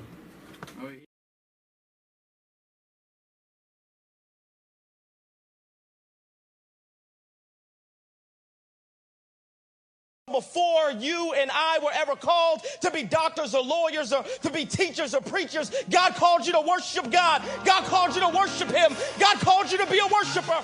Oh yeah, I'm living. They keep my name and name out like a dentist. I'm trying to crush all the hate and division. They used to sleep on me, now see the vision. Please do not call me, don't want your opinion. I ain't lived this kind of life in a minute. I see the goal and I'm love me. They say that I'm their motivation. I'm their motivation. I'm their motivation. Love me. They say that I'm their motivation. I'm their motivation. I'm their motivation. Love me. They say that I'm their motivation. I'm their motivation. I'm their motivation. Lord forgive you, boy. I know I was a hard head. Running around, soaking game. What's going on? It's Sean David Grant. Check out my debut album, Wonder Years. Follow the journey of a young, shy kid just trying to make his way in the world through some of the hardest times, but finding victory on the other side. With features from Eshawn Burgundy, Mouthpiece, and production from PK One Day, Cobra, and Cardiac Drums. Trust me, you do not want to miss this. Listen right now by clicking the link below. Without a sense of what it meant until it lens. What have I done? I got my one shot. Bet aim only my body drops.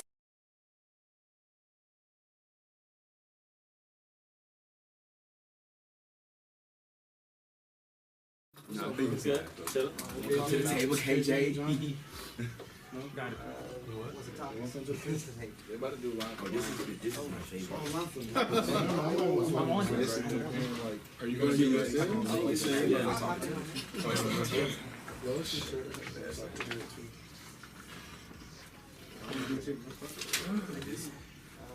feel like Spock right now. Just get the pad and just like controlling the shit.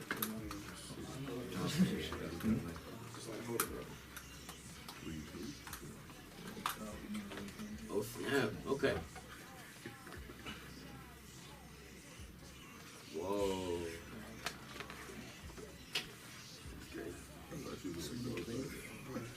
Black and white day, huh? Yo, we're gonna need the turntable to load some offline. Oh yeah, we're gonna do hands today. What is it? Shoes? Well, let's see. I'm gonna do one, and then we'll see how long it takes. Y'all have your votes ready to go. Ain't no conversation, just boom. 1, 2, real quick. That hurts the process, Sean. No, real quick. Gotta know. You're gonna be here for 3 hours waiting. No explanation? No. No explanation. No. You got a mic, you might be able to say a little bit, but nobody else. That's not gonna work. That's not gonna work. That's how you trigger it. If it takes too long, we doing hands from that point on. We still had those wireless I mics. started in that. I'm almost. They weren't good. I'm about to turn it. My previous like 30 minutes left in the minute. I'm about to wrap this up. 10 minutes later. 15 minutes later. Okay. I knew it though. 30 minutes. This is 10. Yeah. It happens randomly. The funniest ones when be like the same when they about to close it out. But then when they go back, it's not even a different it's the same one they went back to.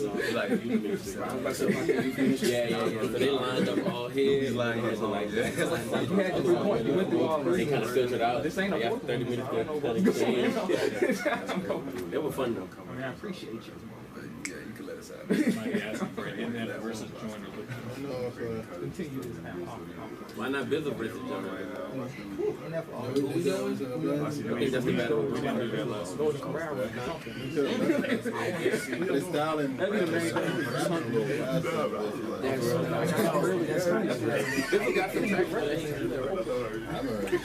We need to load in transitions like line for line, so we could swap between those.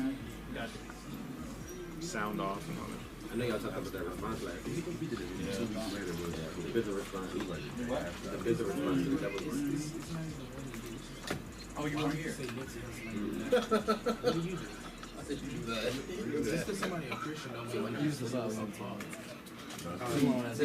Y'all ready? Here we go. What's going on? You in the field with the Trackstarz, Ryan Righteous, Sean Taylor, DJ Jeremiah. Was good. All right, this segment is sponsored by Trackstarz Video Shorts. You can now be a part of our live show with your Instagram video or 30 seconds up to a minute, whatever you record.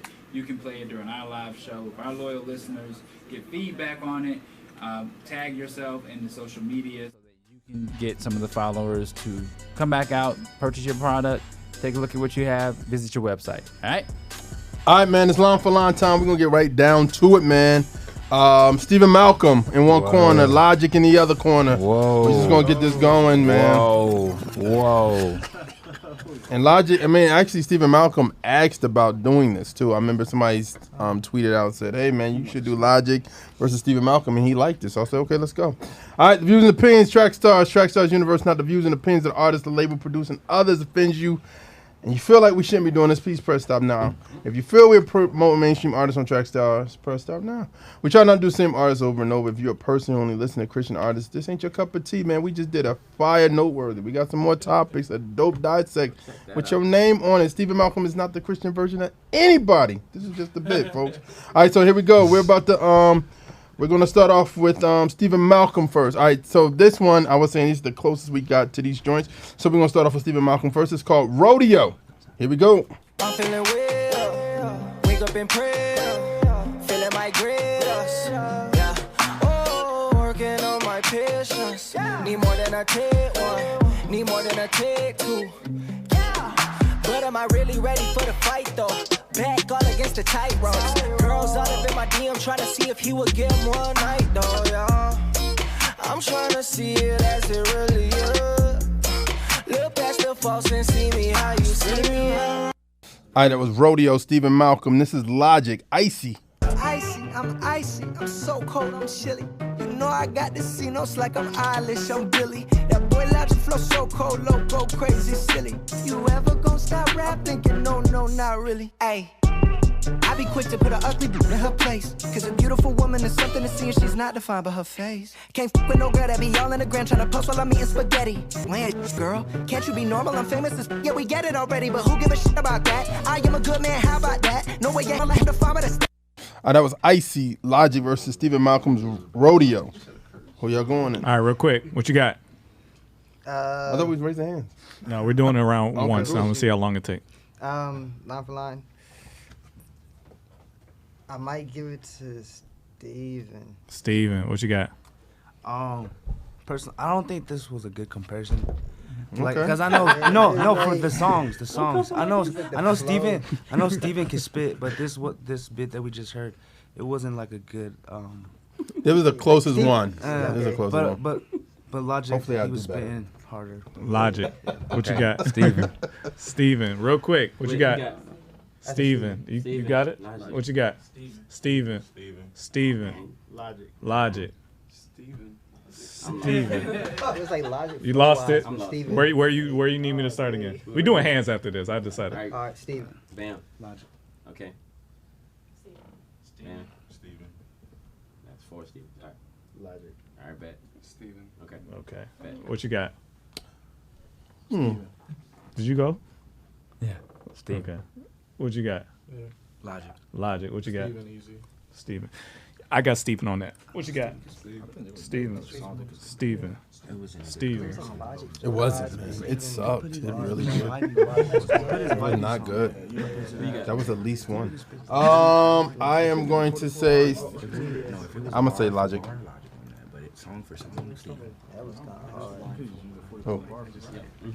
What was that? All right. It's a 11 6th round. To who? So, Stephen Malcolm. Okay, got it. Stephen Malcolm 1-0 going into the second. All right, Logic online.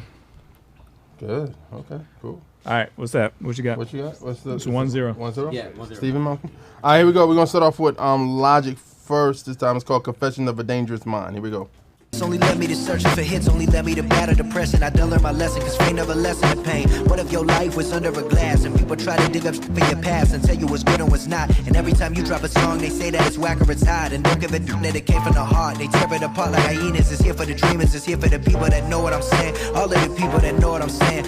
Social media telling me who I should be and just how I should rap. They always compare me to others and try to pit me up against all my brothers. Now why you think so many rappers be overdosing at the crib? Cause people just won't let. All right, that was "Confession of a Dangerous Mind." Logic. This is "Not to Us" / "Good Love." Stephen Malcolm. Home is broke when I dust it. Pocket full of dreams and lit. Watching all who profit, all who side of white they got it, yeah. I remember winter days we had no heat. Sleeping in my jacket at my mama crib on Lafayette Street.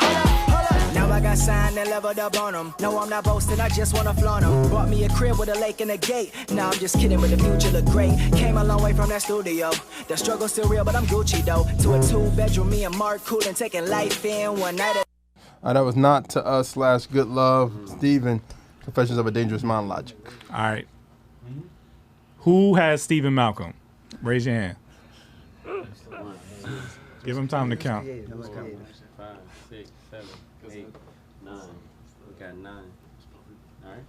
And who has Logic? 1, 2, 3, 4, 5, 6. All right. Bet. All right, who'd you pick? Yeah, I went Steven. Steven, why? I like the way his flow came in at that last end, like what he was saying, because I was thinking Logic was holding me at the very first, but then I like that. I also like the beat of Steven's. It was like real catchy for me. And who'd y'all pick? I picked Steven. Steven? Yeah. Steven, liked it better? It was more creative for me. The flow was more creative. Okay, dope. What about y'all over here with Mike's? Again, as both being a fan of both, bad comparison. Like one song was very love. The other one was about depression. So it was like I had to pick Steven. You're comparing. I had to pick Steven. You're comparing like topics. Yeah. But bar for bar, I still give it to Steven in that one because it engaged me more. You know what I'm saying? Like that had me captivated compared to the other one. Gotcha. All right. So what's the overall? We're at 9-6. Stephen. Well, actually, what are we doing online?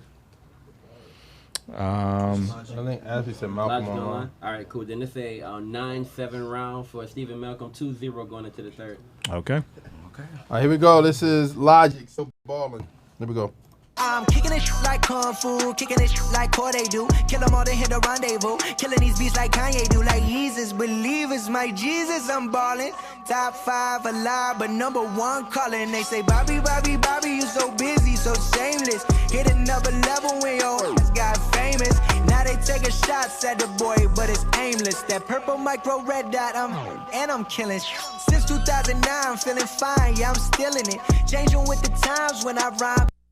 That was still Ballin' Logic. This is Fade Away, Stephen Malcolm. Fade away, I bring it dope and it turn up on everything. Fade away, I bring it back like the cross on my vertebrae. Yeah, we be on. I hit the target. Yeah, we be ballin'. I'm Michael Jordan. Yeah, hand me the rock, I got 30 for 30, homie, I done made this. I fade away with the wrist in the air. Swish, yeah, don't make me love it. here with the hesitate. To Jesus I meditate. I be raging on everything. Hey, Stephen Malcolm, fade away. Logic still balling. Who y'all going with? All right, so everybody not at the table, who got Stephen Malcolm? Dang, I should. Who got Logic? You got Stephen Malcolm? He said not at the table. What you got? Yeah, Logic. Wait. We got Logic? Just Logic. Logic got that. Who you got? The point of the book is Logic. Yeah, Logic. It's gonna be Logic. Yeah, it's Logic. Logic. He's like, I want a number though. Logic. What you got? I mean, Logic. making the third inning is crazy. I'm actually toss it. I'm gonna toss it. Yeah. You get one toss. It's yeah. You only get one toss, by the way. I used to like Logic more than I like him now. Yeah. I'm not hearing the same skill that I used to hear. So I'm paying attention to this one. I want to see where we're going with this, but so far, what you got? What you got? Oh, I'm going Logic. Logic. Everybody Logic except me. Okay, it's a wash. No, so it was a 15 to 1 round. I didn't vote for Stephen. I toss.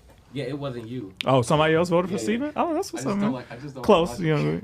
Oh, okay, you just don't like him. If you didn't go full out. Yeah, I know. I should have. Either way, it's a 15 to 1 round. Logic wins that when it's a 2-1. Stephen Malcolm going into the 4th.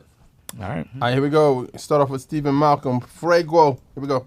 Stay with that sauce like Alfredo, yeah. Blessings, they come when he say so. Hold up, I tell my haters I'm Mano, yeah.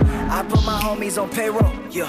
Placed at the top like a Kanko, I throw the juice up to silence my enemies. Right through that potato. Lighting up the city, the reason I write for. Giving the gospel where the people be needing that light show. Giving the pen and we deliver more sinners with eyes closed. See the light up in the dark like the skin on Michael, yeah. I shine too bright with that light up. Seek you will find them who take that boy higher. 3 for that win, might touch me the mic that's free for my. That was Fraguo. For Frago. Stephen Malcolm. This is Logic Limitless. I'm sorry. This in the plan, do it cause I can. Make more money than 99% doing that like spam. Fucking hand, reaching up and night, I do not give a damn. Spend a lot to make a lot and then we do that shit again. 1967 Bronco, pull up like I saw that Blanco. 1-800 made my bank account look like a phone number. Your career going under. I'm top 5, that's alive, that's no lie. You ain't in the conversation, couldn't make it if you tried. If you ain't dropping shit like all the time, then people think you died. Too juicy for my blood. That was Limitless Logic.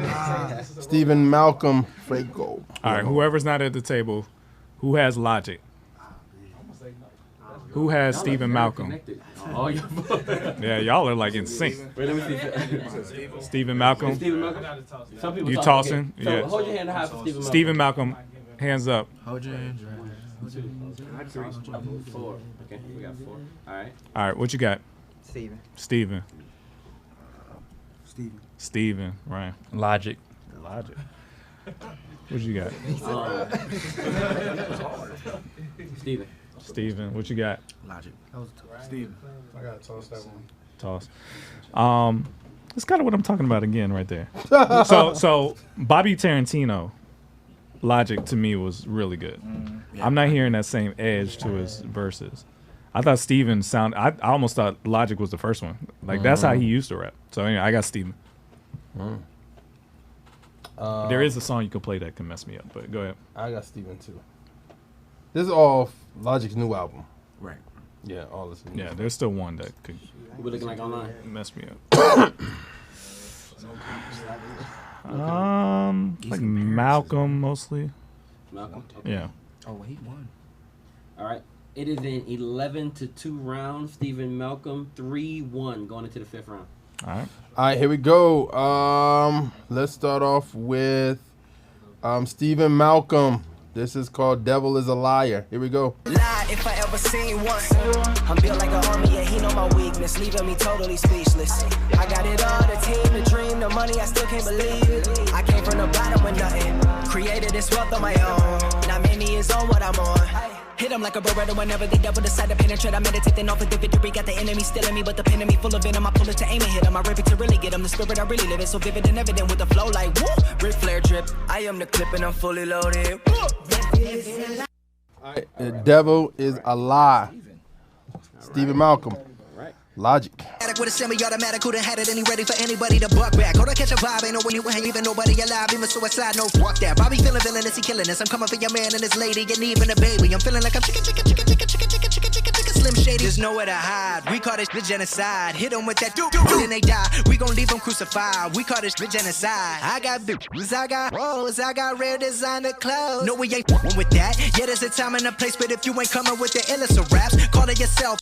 Homicide, Logic versus Devil is a Liar. I'm mad. Stephen Malcolm. Played the wrong verse. I'm mad. All right, everybody not at the table. What you got? Stephen Malcolm. I know I'm just getting killed by my man right here. Logic. He is killing me. Logic. You don't know the nights I'm up all night, man. I'm tired.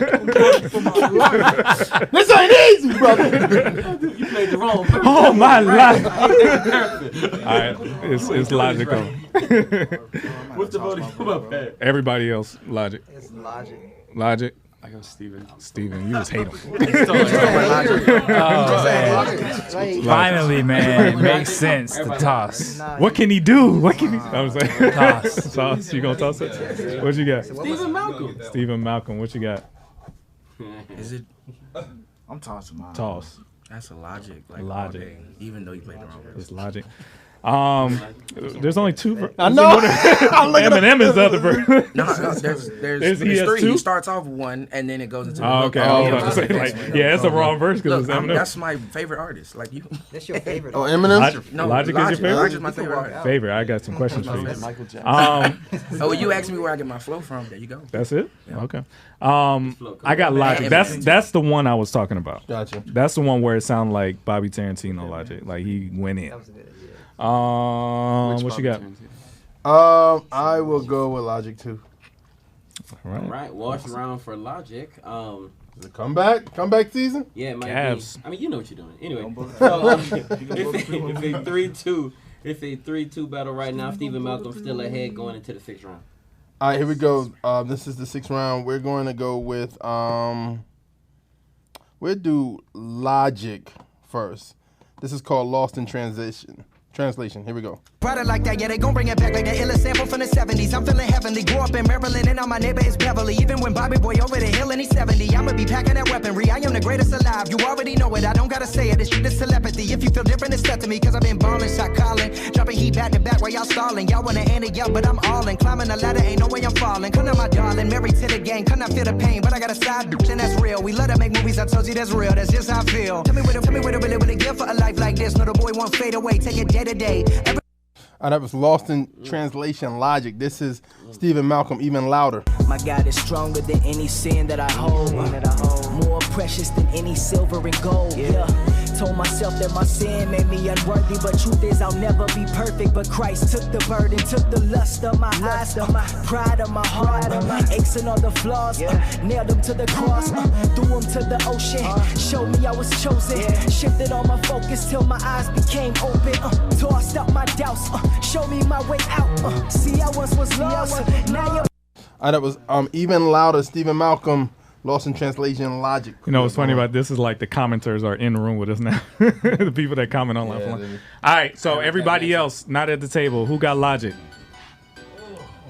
Keep your hands up.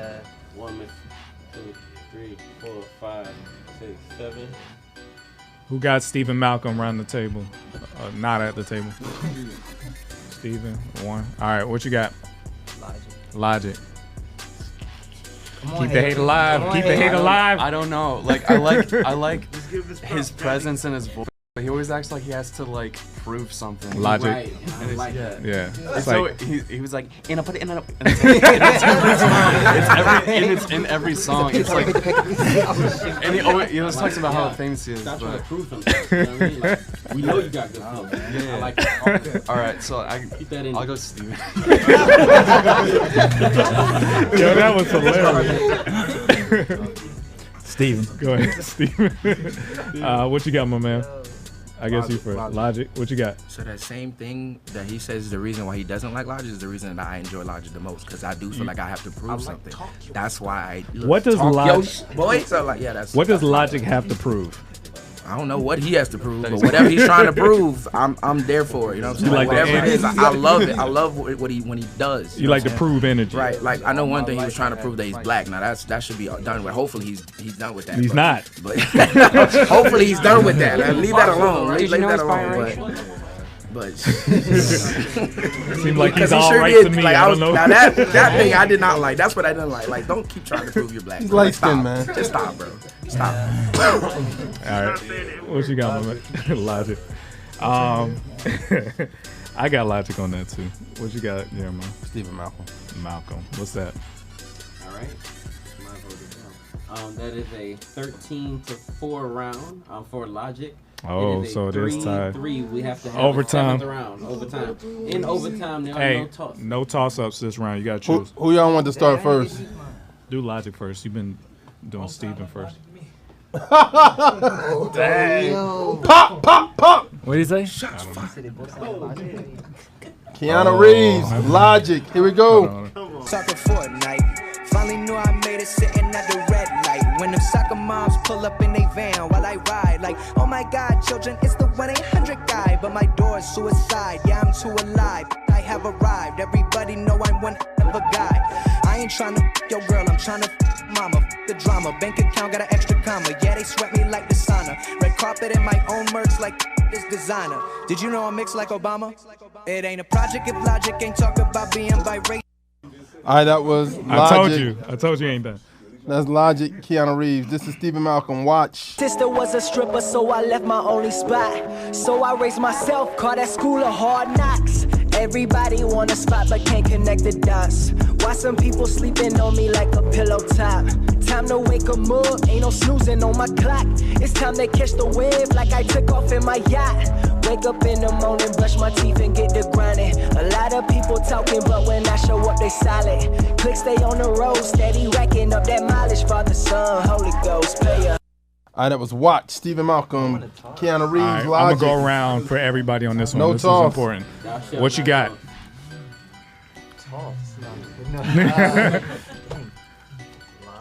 Logic, what you got? I don't know if the listeners at home noticed, but he started with a Fortnite line. Oh, he's like, dang, man, you really that person? How does it go? I forgot the line. He cut it off. It like it hit Fortnite before, like so yeah, it kind of Fortnite, cut it off. and I was just like, that ruined the whole song for me. It was like, no friends over here. I don't know. So, who you got? It almost ruined Endgame, but I'll say Steve, because I feel like Steven still my has. man is hilarious. I feel like he still has like. I feel like Steven still has a lot to prove. Well, Logic still he's still trying to prove himself. Yeah. He's still. So Steven. I'll take Steven for one. Steven for one. Steven. Steven. All right, let's go around. What you got? Steven, what you got? Logic. Steven. Logic. Logic. Rick. What was that? Whoa, what was, huh?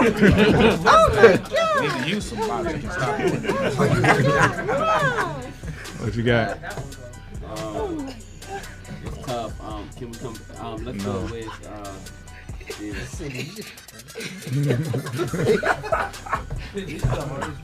Is it that hard? Yeah, it's tough. Logic. What you got? Logic. What you got? My turn? Yeah. Steven, you're my bro. Love you to death. Logic. Really? Okay, we come back to you. What you got? I say Logic. I think that Steven verse is a little cringe. Cringe. I don't like it. That much. Really? Okay. Some bars in there. Try to force some bars. I'm gonna have to go Stephen Malcolm on it. That was the deciding vote. I just honestly liked it better. I mean, I'm gonna ask you some questions about Logic afterwards, but what you got? Logic. Steven. What you got? Steven, what you got? Steven, what's Woo. that? What we got online? It's that close? Yeah. It's Malcolm online. Malcolm Is Malcolm online. online? Yeah. Oh, it's still tied. Malcolm by a fourth of a hair. It's still tied then. That's a 9-9. Oh no, so Wow. they tied. Has that ever happened? They tied. before? Wow. This happened That's a before. straight what? This happened before. Wow. All right. It's just they low key the same person. I'm saying. So help me with Logic. Is he getting better? No, he's definitely getting worse. So I'm right. You're definitely. So you right. just think he's still good enough to be cool? He's good enough to be my favorite. Like I said, Really? I can say. Now I'm gonna be real. The first 2 songs, it was biasness. If I'm being real with you, Yeah. it was biasness. Yeah. But them last few songs, he actually did better than Steven in those. I really feel like he did better. But he's definitely not getting better. So what happened? Like what's wrong with him? I don't know, man. I feel like shut up. It won't change the outcome. It won't. I'm not sure, man. I'm really not. Like, I feel like the more famous he gets, the more he tries too hard to keep that fame. And so he just goes off and talks about anything and everything. It's like, bro, this is not where you were. Go back to what you were doing, where you got your fan base from, and stick to that. You know what I'm saying? And then elevate that, and not, just doing anything. It's like, man, he's trying to take the Lil Pump and Lil Yachty approach just by, rapping about anything. And then, you're taking the conscious rap style and adding it to them. It's like, no, be yourself, bro. Like, just do what you normally do, where your fans enjoy. It's not, instead of taking it off to wherever you're trying to take it. You know what I'm saying? Yeah, I don't know, man. He's on the edge to me of good. Sometimes he crosses that line, and I was shocked because when I heard Bobby Tarantino, what was it, Super Mario something? Yeah, Super Mario World. That to me sounds like somebody who has full control over rapping. Mm-hmm. But sometimes I hear him, I'm like, wow, I don't hear the control on this one. What happened to it? So I don't know. I do think he is hampered by his what percentage of black he is. I think he needs to stop talking about that. Because I'm sure he's had. Nobody knows he's black. I'll just say that. So whatever privileges that are available, I think he's got them. That's still a real struggle for It him. is, and I feel bad, but I'm just tired of hearing about it. Yeah, it's like J. a Cole couple is songs. biracial. A couple songs Obama's about it, that's biracial. fine. I don't want to hear about it all the time. A couple songs about it is fine, but like the whole album, come on, bro. He is black. He has it in him. If he comes, he's made a comes from big the point background, That's the he has it in him. controversy. You know what I mean? The contrast, the black side can say it, the white side like.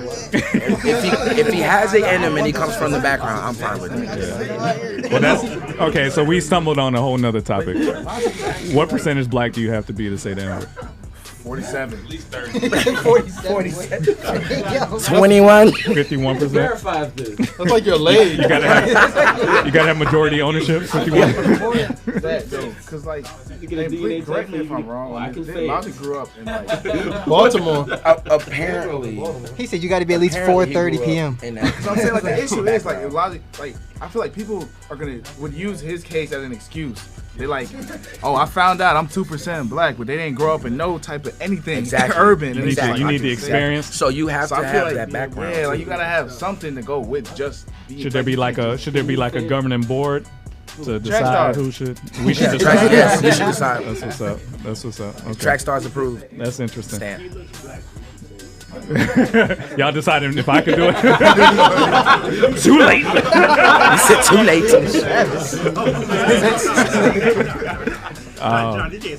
No, I don't. Wait, why not? Look at you, son. Look You at in you. the field with Trackstarz, Ron Rice, and Sean Taylor, DJ Jeremiah. We're about to take my man in the back real quick and have a conversation with him. We'll be right back. See y'all later. We'll be right back. Steve Harvey Morning Show. Nah, but I think I know y'all like Logic, but I think Stephen Malcolm is right there. I know some people say he may sound whatever, but skill wise to me, he's right there.